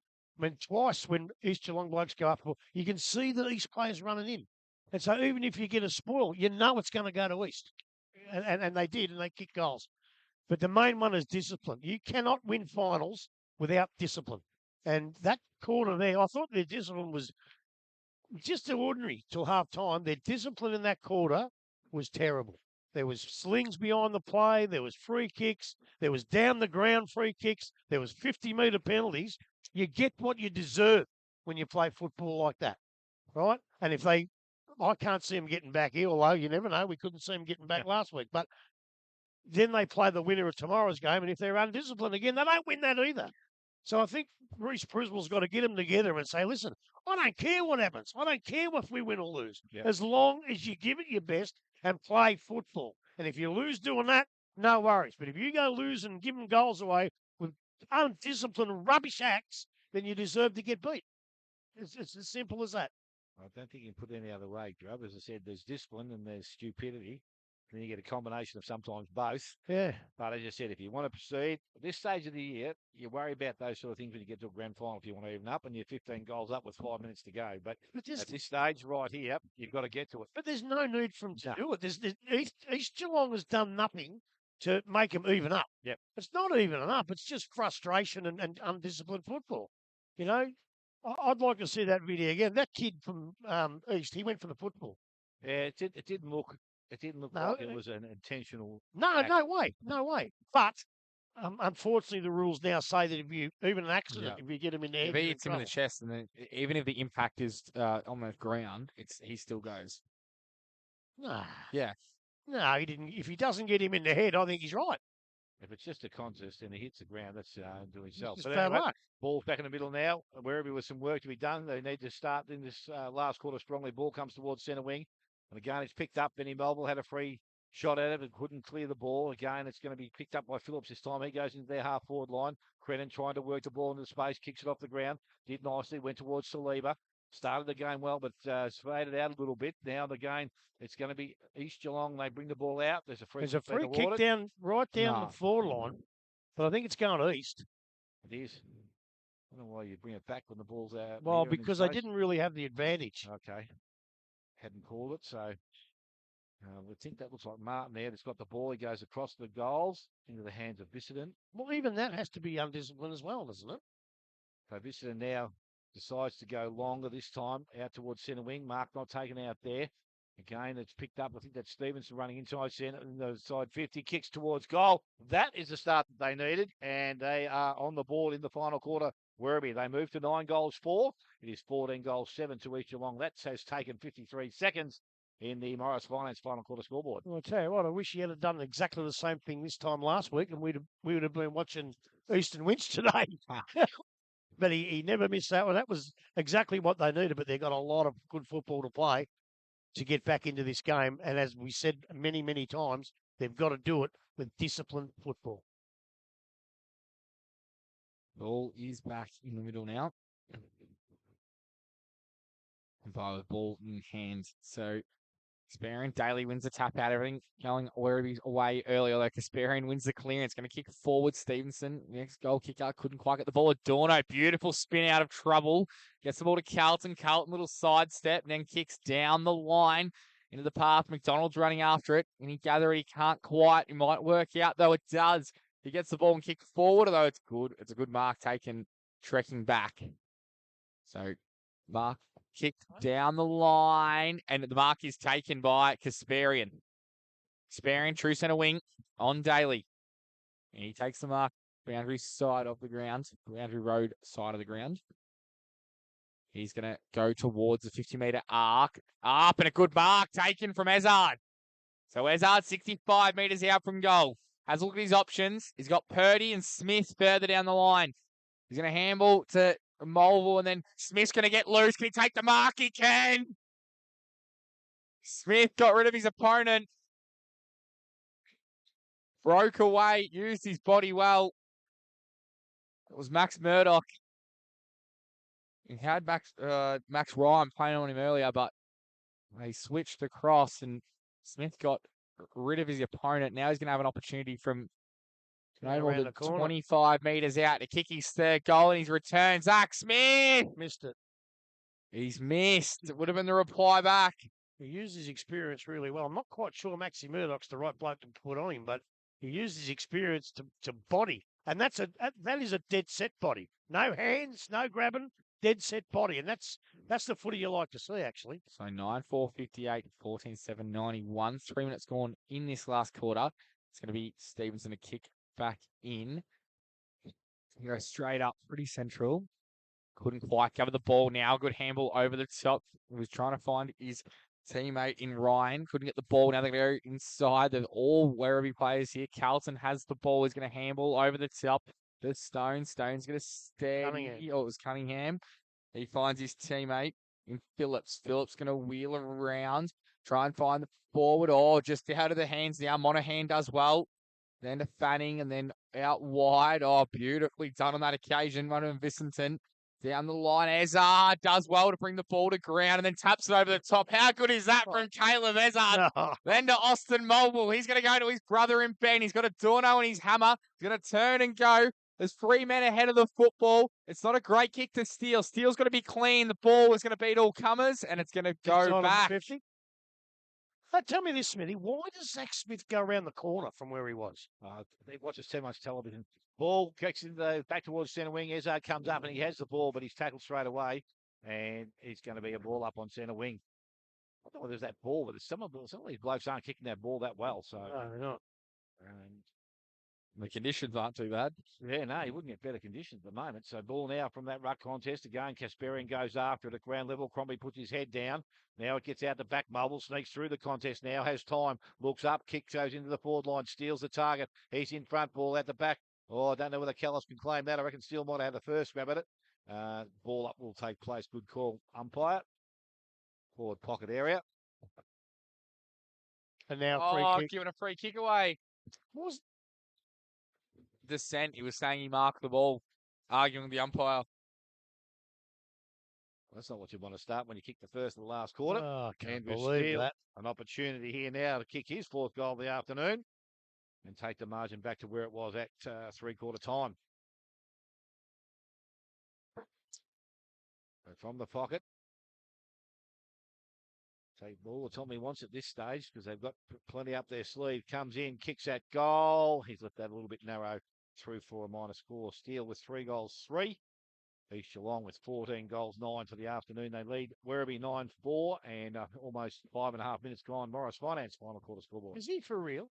After all those undisciplined acts in that third quarter, Griswold would have had to have addressed it at three-quarter time, and they give a dissent free kick in the first 5 minutes and could have cost them a goal. What would he be thinking to do that? You tell me, what would he be thinking? I've got no idea. He's not thinking the problem. Rubbish. Maybe they don't listen when they get to the three-quarter time huddle, mate. He was trying to claim. I haven't seen too many umpires change their decision as well. Well, that's right. I mean, hands in the pack, you might get lucky, but Stevenson from full back goes straight up the ground. Chesterman didn't take the mark ball. It's got a off the free, ground. I think. Yep, free kick being given there. So Chesterman gets the handball outside, goes into the hands now. Camilleri goes up and goes long in towards centre half forward. Ball out the back. We'll end up with Houlihan. I thought he was going to end up with the hands of Houlihan, but he couldn't take possession of it. And it's Bissett that's going to win the free kick. When Oz come off, can they? No, it's going to ball up, isn't it? Yeah, no. When the Free kick that with I was reported. Do they get a Yeah, replacement? they do. Yep. So the ball now, Chesterman just kicks the ball off the ground. That's a nice clean pick up, and it goes outside. Nicely done outside with Martin. He's got time to look out towards Steele at centre wing. Good spoil from behind this time. Ball back to front of the contest. They've got some time, a little bit of space here. They kick over the top. Doyle stands under it. It's got to And be front on contact. It's a mark Yeah. anyway, I Yep. reckon. One or the other. Free kick will go to Doyle. He's got some options in the middle of the ground. He wants to take the risk, but he decides to go along the boundary line, short to Steele. That will finish up just to the field of plate, so that's okay. So Steele now looks up and he goes short. Purdy comes up at the ball and he also takes a mark. Has got time now to run and carry and kick the ball into the forward line. Smith tried to protect the space, pushed away with his hands in the pocket, goes back to the goal line. I tell you what, has that gone across the face? No, it's hit. I reckon it's the hit the high boundary post. post. Hit the Hit the time behind post. post. Yes, so it's worked out okay for him because they'll get another crack at it now. The ball will be thrown back in. So that was the opposite of the last one. That time he pushed him out with his hands. The last time he used his body. Yep. But they let him do it these days. That's fair enough. So the ball now thrown back in again. Ruck contest. Daly taps it down to the front. Quick kick. Didn't travel too far outside that contest now. And again, it's in the forward pocket area. Umpire's given a free kick for a hold. Looks like it's going to go to Kalos, I think it is. And There'll be no dissent on that one. No, not at all. Goes a little short kick across the face of goal. Works out okay. Short to Adorno now. Kick had to be good and was. Well, come back. This kid's got to come back here and get the next one. He stopped, nearly went over the boundary line. Kellos has got to go long. Sutton's got to be the target. Nah. The bat comes the ball. Missed there by Phillips. Picked up out there by Minari once again. A little bit of time and space. Kicks the ball around the body. That's Beautiful okay. kick. Mark has been taken by Crombie. So Crombie outside 50. Kicks into the pocket. Oh, I that's didn't a even free look kick. at him. That's a free kick. It didn't. Well, he's got him about 5 minutes too early. So a free kick is going to go. Yeah, It's that's a free kick too to Purdy. Yep. So Purdy's got the free kick in the forward pocket area. I didn't hear a whistle. Is the only reason why. Oh, no. The bloke over on the netball court played that one. So a chance for Purdy. As I said, he's had a okay game again today. So he's got a big kick here from the pocket. It will be hard from that area. Steele sits out the back here. He's going to looking for an option to bring the ball back outside. Kicks that goal. The banana did not work that time and through for a minor score. 1-2 to a Purdy. Now East Geelong on 14 goals. 10-9-4. Werribee Central's 9.5 minutes gone final quarter. Stevenson was straight up the middle to Adorno. Adorno now finds his teammate in Murdoch. Murdoch's going to give the handball back. You're always going to be careful. Stevenson he is now. He takes a bounce. Some good run and carry there. Down the line of Robinson. Can he take the mark? 1-2 bites of the cherry. Couldn't quite reel it in. Now the ball gets parried inside the forward 50 of Werribee Centrals. And we will have a ball up 45 metres out from the Centrals goal. That was pretty close to Booner, Mark. And when he realised it wasn't getting paid, he tapped it on and it put paid any chance of getting I paid for it. reckon I would have tried to grab it. Yeah. So up again now. Mole in the ruck for the time being. Hasn't spent too much time in the ruck today for East Geelong. Ball kicked out wide. Camilleri and Payne out there. Chesterman tries to go in, leaves the ball behind. Now Payne with the tackle on Camilleri. And we'll have a stoppage just close enough to the half back flank for East Geelong. So umpire ball in hand now. Up again. Mole and maybe Ruckman trying to get the ball down. Ronald Daly in there. Couldn't quite get the ball out. And we'll have another stoppage. So just in between Werribee's half forward flank and centre wing. Up again now. Okay, we get the ball out the back, trying to find some space. That was better from Werribee. Back inboard to Adorno. Adorno around the corner. Houlihan has taken the mark. So 60 metres out from goal. He's going to wheel and go. Needs someone to fly here. Robinson's down there. Can he take the mark? He can't quite. Ball hits the deck. Then a big snap around the corner. It was well set up from Phillips. He was waiting for it. Then short kick and finds Robinson. Phillips just waited for the right opportunity to arise. He's got to get a move on. Gone 11 minutes in this quarter. Well, that's the way to go in. Like the kick before that from Robinson was 400 metres in the air, and no one's going to mark that. You did say, Grub, It's got to be, everything's got to go right for Werribee. Goes back now. Happened very accurate today. 9-4. The shot, that one looks pretty good off the boot. No, just not great contact and just to the far side. So 9-5-59 now, 14-10-94. Got 12 minutes in this last quarter, brought to you by Morris Finance. So ball from the fullback position. Fanning looks like he's doing the kicking and duties from now. And he's going to go far side of the ground. Long kick out. Coming up, Ezard in front. Mark not taken. Picked up, I reckon that was Doyle's. Kick was smothered off the boot. Adorno with a chance now. Kicks the ball back into their forward line. Coming out the ball, Monaghan taps the ball down. Carlton came through the contest, but East Geelong, they knocked the ball to a dangerous area. Kerr picks the ball up. Went by hand. Unfortunately missed the target. Out the back now. They've got an opportunity. East Geelong goes outside to Fanning, but they was left behind. But Fanning ends up with the ball. Little chip towards centre wing. A little bit too much on it. Out the back, over the top, Murdoch gives the handball outside. Stevenson off a step, back into their forward line. And going to the ball, the mark wasn't taken, was Mulville. At ground level, That's he in the sits back, on isn't it? top of it. It's either pushing the back for his a ball up, and that's what the umpire's going to do, is going to come in and ball it up. They don't seem to pay the push in the back much anymore, do they? No. Umpire just indicating, looking for the ruckman. Linehan Cunningham taps the ball, goes to Dixon. Ball picked up outside Carlton, gets the handball to Camilleri. Off to Houlihan and looks at the goal. That looks like it's a better finish. Yeah, And don't miss he has many. got his third for the afternoon and the 10th now for Werribee. They are 10-5. They trail East Geelong on 14 goals 10. We've gone 13 and a half minutes. Morris Finance, final quarter scoreboard. He is pretty good in front of goals, Houlihan. As I say, I don't know how many possessions he had, but he's got 3 goals. And that's what he does. He's probably, this ground's not good for him if he's on the ball, so because he's strong. So sit back there, kick your 3 goals. I think you could be wrong anyway, Smithy. What do you reckon? If Ezzo kicked 5, he used to win, and he's only kicked 3, and they're going to win. So, Yeah. Funny game, football. Can be. The ball back in the middle of the game. This time it's tapped down. Kasparian goes to Minari. Over the top to Doyle once again. Doyle, right boot, comes out towards Purdy. And he takes an uncontested mark on centre wing. Now looks up and goes towards Ezard.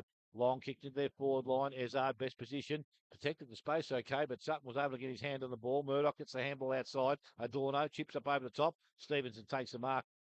Defensive side of centre wing. Wants to chip the ball into the middle of the ground. Kick wasn't great. Went straight to Dixon. Yep, they've turned the ball over once again. So Dixon now on true centre wing, club room side of the ground. Plays on now. His kick goes out wide. Purdy in some space by himself. Takes the mark uncontested again. Decides just to look up. Got the glove on. Yep, going for the longer option now. Kicks towards the pocket. Again, Ezard in front. At the back. Oh, that was a good jump by Steele at ground level. Goes towards Chesterman. Buried his head and got out of the contest. Kicks back to the half-back line. Mark taken out there by Stevenson. No, you got to go back, son. Yep, that was obvious. So Stevenson now from the half-back line. He's still not behind his mark. Not properly. He plays on now and kicks to over centre wing. Kerr's there up in front. Doesn't take the mark. Ball comes to the ground. Houlihan tried to knock it forward. Picked up out there by Fanning. He was tackled, brought to ground. Houlihan runs back towards the boundary line. Back in the hands of Fanning now. Boot to ball. Goes back towards centre wing and beyond now. Linehan Cunningham taps it to Kasparian. He's tackled. Ball comes out. They've got support out there. Clints off in some time. It goes back towards the half-forward line. Purdy just taps it further afield. Handball goes outside the Steele. From outside 50. Loads up. Goes long. And finishes, I think. Yes, he has. He has got his 4th of the afternoon, the 15th for East Geelong. 15-10. A lead Werribee on 10 goals 5. Almost 16 minutes gone. Morris Finance, final quarter scoreboard. Well, if you reckon they had a slight chance to do the same as they did last week, you're wrong, because it ain't going to happen. When blokes can kick goals from out there, you ain't going to beat them. And that was I think Steele's been terrific, actually. Yep. And, Yes. you know, I gave him a vote a couple of weeks ago, doing the same sort of stuff. He wasn't doing that earlier in the year. But now with Ezard firing, Steele, and then, of course, you got Zach Smith, who's in there. He's not the predominant forward anymore, and I think that system works better for them. Yeah. I really do. But back in the middle now. It's the first time that Steele's kicked 4 goals this year. So good to see him in some good form at the right time of the year. Werribee win the ball out of the middle now. BLC sends it forward. Kirker's there. Houlihan trying to get rid of his opponent. Handball over the top to Stone. Stone can steady from 45. Never gave it a chance. Just a minor score. 10-6, 66 now. Werribee Central's to East Geelong. 15-10, 100. We have 17 minutes gone. This last quarter scoreboard brought to you by Morris Finance. Paddy Vissenton to bring the ball in. He's played a very good game today. He's going to go to Boundary Road side of the ground. A beautiful kick to find Mulville. He has the ball in between half-back and true centre wing. He's going to go through the middle to Minari. Minari has a paddock in front of him. He's going to go up the ground to Hoff. Hoff looks a further afield. He got Smith out the back. He wants him. He's going to go in that direction. It's not a good kick. Smith does brilliantly to get rid of his opponent over the top. Purdy can kick the goal. Set up by Zach Smith. Great team play by East Geelong. 10-6, 66. Werribee Centrals, they trail East Geelong 16-10, 106. We have gone 18 minutes in this last quarter, brought to you by Morris Finance. And that's just the difference between the two sides. They kick the ball to their forwards' advantage. Even if they don't hit them on the chest, it's to their advantage. And what Werribee have been doing is kicking it to the defensive advantage. And you just can't win games like that. And in the end, they've been pilots. They've been thrashed. Yep. They were thrashed till three-quarter time last week and somehow almost pulled off the unbelievable one. That ain't happening today. They've just been outclassed all day. I'm sorry, that was probably the Kempy Engineering play of the day. Ball back in the middle of the ground. Mulville has it, but he can't get out of the contest. Umpire will ask for it back, and a ball up pretty much still in the centre circle. So it's Kasparian doing the ruck work. Oh, someone just went down behind play. Benny Crombie, I think. Ball now kicked into the half-forward line. Kirku will arrive first. Needs to get a favourable bounce. He's been trying to work the ball forward. Comes out, and the hands there of Ollis. Got away to Doyle. Doyle over the clock, back towards Purdy. He's in some space now. Just needs to get the ball outside. Did so. Went to his teammate there, and Doyle, he just maybe stepped over the boundary line. And it's gone. Will be a ball up, which will take place. I wonder if he's gone down or someone's hit. Benny Crombie. Not sure. It looks winded. Camera just didn't get it. So thrown back in once again, this time Lindow and Cunningham front position. Kasparian over the top. Taps it deep into their forward line, coming at the ball. Not picked up though. Benny Crombie's there. Got the handle into Mulville. Ben Mulville looks at goal. He's a little bit off target there, Benny Mulville. That doesn't matter. Score remains, or goes to now 16-11. And Werribee Central on 10 goals, 6. Almost 20 minutes gone. Morris Finance final quarter scoreboard. Benny Crombie comes for a spell to the pine as Stevenson's going to go out wide over the head. Fanning try to get just on it as Doyle's trying to gather the ball as well. We'll have a ball in just between halfback and centre wing. Should ask him, Grub. Should ask him. What? Someone hit him. Ball back in now. CLC trying to gather the ball. Couldn't quite Kasparian there as well. Oh, yeah, he's winded. He's winded. Ball is going forward, trying to handball. His handball out of bounds. It might have been parried, so we'll just have a ball in about true centre wing. Boundary Road side of the ground. The wind hasn't played much of a hasn't had much of a factor. No part at all. Nearly every final last year was impacted by the weather, the wind, but this one hasn't. The ball's back in now. The LC's trying to gather the ball, couldn't quite, and the umpire might say give it a meal. Well, I've watched all 3 games today, and the wind hasn't played a part in any of them. So that's good. Yeah, it is good. Well, back in, Kasparian trying to get the ball over the top. BLC is there. We'll have another stoppage. 4th in a row. Up again now. The team can get the ball clear. There's Payne. He gets the ball out. Yeah, oh, it was beautifully done by Austin Mulville. Turns his opponent inside out, then kicks down the line. Stevenson's got some space, but gets a bad bounce, trying to shepherd for his teammate in Adorno, but beautiful tackle by Ben Mulville. He's tricked us today, Ben. Changed his jersey. From what? Usually wears a different number, doesn't he? Oh, I usually have Absolute number. idiot. Pretty sure he's always 41. Back again inside now. Down the line from Austin Mulville. Ezard couldn't quite take it as Sutton was trying to claim it. Couldn't quite. Umpire says play on now coming through. Carlton over the top. You're right. I was right. Thank you. Appreciate it, Smithy. He went up by 30. So down the line now. Well done on that occasion from Dixon to Ollis, now to Doyle. Doyle, you got a boot to it, so it should be play on. It is now in the middle of the ground. Saliba handballs to Crennan. Crennan over the top to Kerker. Kerker has Houlihan. Houlihan's got some space. He's probably can't get there. Bissington does really well now to Payne. Payne's got some space in front of him. Has Stone chasing him down, but he gets a boot on ball. Smith's got to come at the ball hard here. He does. Zach Smith in and under. Should get the free kick for not having it. He is. Could be 50 as well. No 50 there, you idiots. What's the 50 for? Well, he grabbed him after He went to pick him up. So Smith from 55, bit of a pitching wedge now. They should be able to sort this out, Werribee. They got the numbers coming after it. Doyle, he's going to pick up the ball. Handball over the top. Steele coming through. He's got 4. Gets the ball out to Hop. Hop to Flintoff. He gets through 4 of 5. It should be holding the ball. It is. Where were the numbers from East Geelong? Now over the top. From Phillips down the line. Coming through Carlton. He's going to get rid of 2, and he does back to Chesterman. Chesterman in the middle of the ground. He finds Stone. So Stone for Werribee, middle of the ground. He's going to chip over the top. Kerker, yes, takes the mark this time. He's about 75 metres out from goal.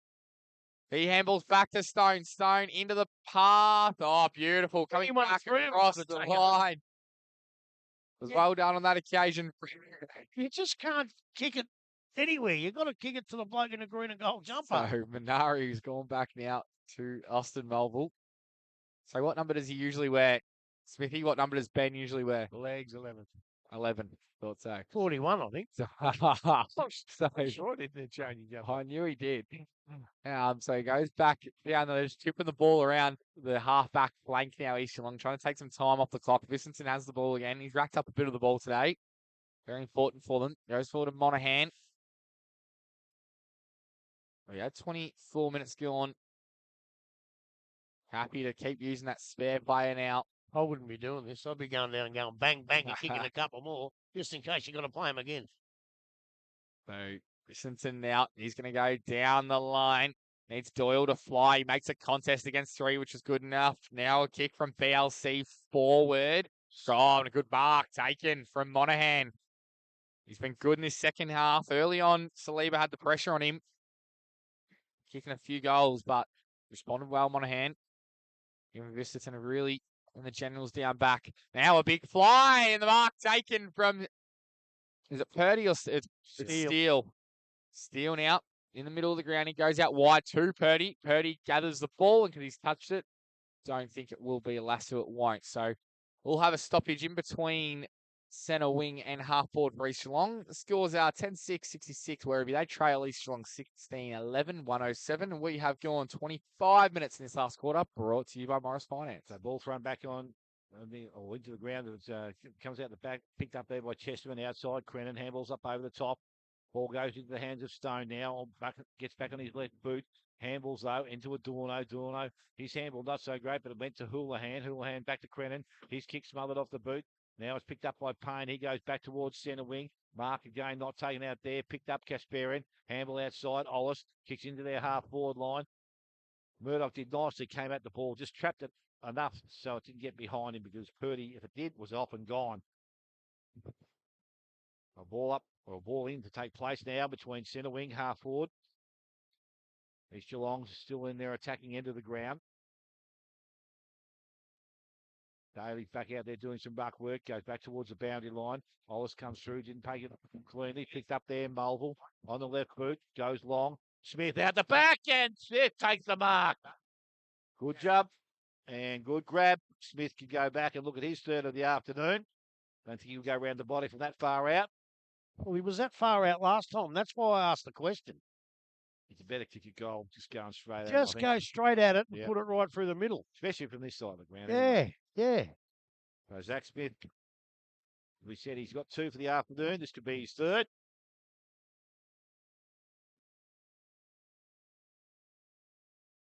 And from about 40 metres, comes in now. Close to the boundary, runs out, gives himself a bit better look at the goals. God, now they take him off. And he has kicked a minor score. So Zach Smith, 2 goals, 2 this afternoon, 16-12 to East Geelong, 10-6 to Werribee, and 26.5 gone. So ball back in now. Stone has the ball. He's played a good game for Werribee today. As a siren goes, and East Geelong will advance to play Winchelsea next week, while Werribee will play the winner of North Geelong and Belmont, which is tomorrow, and they'll play next Sunday. So the final scores are 10-6-66. Werribee Centrals, they go down to East Geelong 16-12, 108. That quarter went for 27 minutes, brought to you by Morris Finance. Goal kickers, Smithy. Yep, goal kickers for the Werribee side, 3 to Saliba and Houlihan, 1 to Stevenson, 5 to Linehan, Cunningham, Carlton and Chesterman. And for East Geelong, as we said, a good spread at three-quarter time. They hit about 8 or 9 players here. Steele with 4, 2 each to Zach Smith, Ezard, Purdy, Doyle, 1 each to Crombie, Hoff. Oh, Benny Melville also got 2 as well. So there you go. So that's a pretty good day's work for East Geelong. Sure, he got 2? Yeah. What number was he wearing? Yeah, 41. 41. So a side that I'd written off 3 weeks ago, they're going along very, very nicely. Yeah. And the momentum they are gaining is making them very, very dangerous in the next couple of weeks. We're going to take a short break, come back, give you a summary of the game and give you some votes for this afternoon. You're listening to 94.7 The Pulse, your home of local football. Local sporting clubs are at the heart of communities like ours here in Geelong. That's why I love what Geelong Cats official asset finance partner Morris is doing with the Morris Community Cashback Program.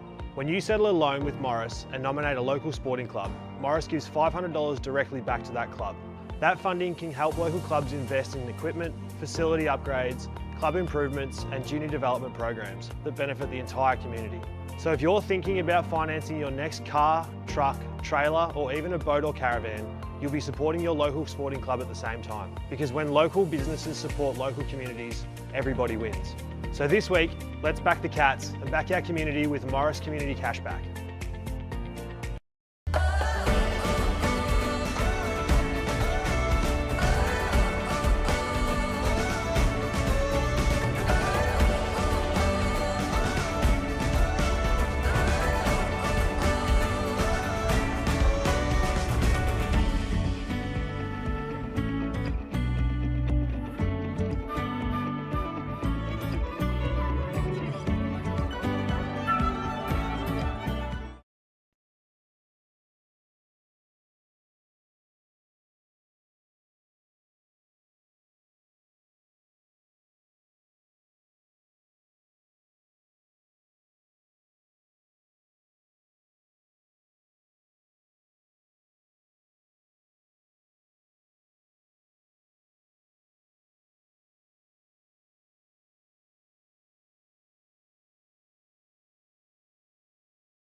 Welcome back, and a pretty good quarter performance here by East Geelong again this afternoon. Their momentum is gathering, and as I said, they are playing as good a football as we've seen for most of the year. 16 goals, 12. They kicked to Werribee Central's 10 goals, 6. I probably think that they've given East Geelong a number of goals today through some undisciplinary acts. I think that will need to be tidied up if they're going to go further. But Grubby, how did you see this afternoon's game? Well, you just said it in a nutshell. And I think, in a way, that's probably taken away a little bit from the performance of East, which was fantastic, just like their performance for 3 quarters last week and their performance from the week before when they demolished North Geelong. So, from a side who wasn't going to make the 5, according to you, I think they can win the flag with football like that. It was just fantastic. But I tell you who can't win the flag. Werribee cannot win the flag if they're going to play undisciplined football like that. It's hard enough as it is. I know they were not happy with a few umpiring decisions. The free kick count was high, but you can't get frustrated and make it worse. Yep. And that's what they did. And I thought, well, maybe they can come in after 3/4 time and do what they did last week. And in the first 5 minutes, you get a dissent free kick for goal. You can't do that. And I think Brisbale's got to get them together and say, listen, well, if they do it next week, they'll probably be out. But unfortunately, they probably haven't got many people to come in. But there's a few players here today that in a normal during the year, you could probably drop them because undisciplined football is going to cost you. Like early in the game, it was close. Yep. It was close. It was going to be a good game. And then when it started to get lean towards East Geelong a bit, the free kicks they give away, the 50s, the down the ground free kicks, the dissents, 2 goals in 1 kick obviously for dissent or whatever. I don't know what that was for. But it was still undisciplined. You can't come to St Albans in August, September and play undisciplined football because you'll go away losers, and that's what they did today. But as I say, I don't want to detract anything from East Geelong because they were fantastic. They put pressure on the ball carrier. They put pressure on everybody. I think they played it brilliantly. They brought Zach Smith in but didn't use him as the dominant forward, and he still finished with about 3. Steele was fantastic down there, and Ezard had a shocker. He only kicked 3 and only took 17 marks, so that's no good for him. But, obviously when everything, all the attention's on him, it gives a chance to the other blokes. And he was still took some great marks. He's a great player, and I think He's a Casper. confidence player. Yeah, that's right. Casperin in the ruck, I thought at times Daly looked like he was going to dominate, and he just fights back, Casperin. He never gives up and played a pretty good game. I don't know. They will go into next week's contest with probably a couple missing. Or maybe not McIntyre. Well, Johnny McIntyre with a hammy, you would think. Hopefully it was only a precaution, but if not, he'll miss. Maybe a suspension. Jeremy Ollis, was it? Yep. And I think he'd be very stiff to go because I didn't see the head collapse, but if he got his head, well, that's... He's been playing some good football as well. Yeah, he's playing some good footy. So they might be a couple down next week, but, looking at their seconds, they've got some pretty good players to come in. Not Sammy as Lowe. good as I don't know about Sammy Lowe, but Lockie Zimmer's still down there. And McLean didn't play Angus today. Farrow. yeah, McLean will come back in. So, I think they're looking pretty good. They've played their best footy or started to play their best footy at this stage of the year where it really counts until now. And I think they'll give Winch a real run for their money, the footy they're playing. Yeah, no, as I said, you would take this momentum every day of the week, especially this time of the year. As I said, that we've seen Thompson do it not too long ago when they came from outside and then got into the finals and they just cleaned up and then. So they're heading in the right direction. And I think, as I said, today was another very, very solid performance. As I said, good players. Yes, a lot, and a pretty even performance from each individual out there on the ground. I think their ball movement and also just the way they are able to maintain possession of the ball was a positive sign out there this afternoon, and that will hold them in pretty good stead. You know what's even better from? The way they take the ball off their opponent. Yep. I know Werribee kicked badly into the forward line, but how many times in the centre of the ground when a Werribee player got the ball and they take it off you? They knock it out of your hand, pick it up, give it to a teammate, and they actually get possession from when the other side's already got possession. They were terrific at that last week and today. Righto, gentlemen, we'll give our 3, 2, and 1, and we obviously don't have to worry about tomorrow's game at this stage, but we'll discuss I reckon that we'll then. come here. We're definitely back here I tomorrow. reckon we go to Thompson. We could be back here tomorrow. Righto, Grant? who's going to start us? I'll start us off if you want. Righto. I'm going to go. Have a look at 1 vote to Caleb Ezard, but he obviously didn't have to be as dominating today. But I thought what I really liked today was him getting up the ground a lot more. Obviously, in a big ground like St Albans, you're going to have to. I thought he was really good. Getting up to the wings and taking marks, being an option to get out of defence as well for East Geelong. Obviously, a couple of goals going along with it, or a few goals. 2 votes given to Paddy Vissington. I thought he dominated down back, and I thought he was the general down there, and We made it pretty easy. definitely ran the back line down there. So I've given him 2 votes, and 3 votes are given to Andrew Steele, I thought he was the best player on the ground today. Smithy? Righto. I'm going to give one vote to Jack Doyle as a bits player. Doyle. Yeah, Jack Doyle. I haven't seen a lot of him play, but he's a little bloke that gets underneath the packs. He works very hard. He did some good work today. He kicked 2 goals, finished off his work. I thought he was a good player. I think the Holden, Minari, he was very, very good also. He provides a bit of dash. I didn't realise he was so quick, but he's another player on the East Geelong side that's got a bit of dash about him. He uses the ball very well and was able to do that. I thought I didn't have Paddy Bissett in there, but he was the other bloke that I could have put in. But again, I agree. I thought Andrew Steele, as I said, I've seen him play a lot of football. We know what he can do. Today, I thought he played a very good role up forward, and he's become a very good part of this forward combination they do have. So what were your votes? Doyle, Minari, and Steele. And I had Ezard, Bissett Bissington, and Steele. Yeah, I don't know. The one vote could go to anyone, 2 to Vincent and 3 to Steele for me. There you go. So Andrew Steele will be the winner of the award here this afternoon. And he will obviously take some time out during the week, mate. We'll go have a nice meal. Grub your sponsors, thank you. Well, it will be a very nice meal down there at the Hotham Hotel. But Buckley's, Elders, P&R Foods and Morris Finance, Routley's, Kempe Engineering, Hotham Hotel, Connectel, Beersdorf Tapes and Bandages, Red Onion, Promoted Clothing, Frameline Printing and Framing, Raiders Bingo, Oswald Plumbing and Civil, Athlete's Foot, Comnafine, Sirocco Travel and Cruise, and we ain't going nowhere because we've got the whole weekend here, mate. The Pulse, Yards, the Hotel in the West, Club Warehouse, and Victory Trophy. Thank you very, very much. We need your support. Yep, thank you to all those sponsors. As I said, a good day's football here this afternoon. And really looking forward to being back here tomorrow to see the elimination final, North Geelong and the Belmont Lions. We hope you'll enjoy the coverage today. We hope you'll join us back here again tomorrow. You've been listening to 94.7 The Pulse, your home of local football.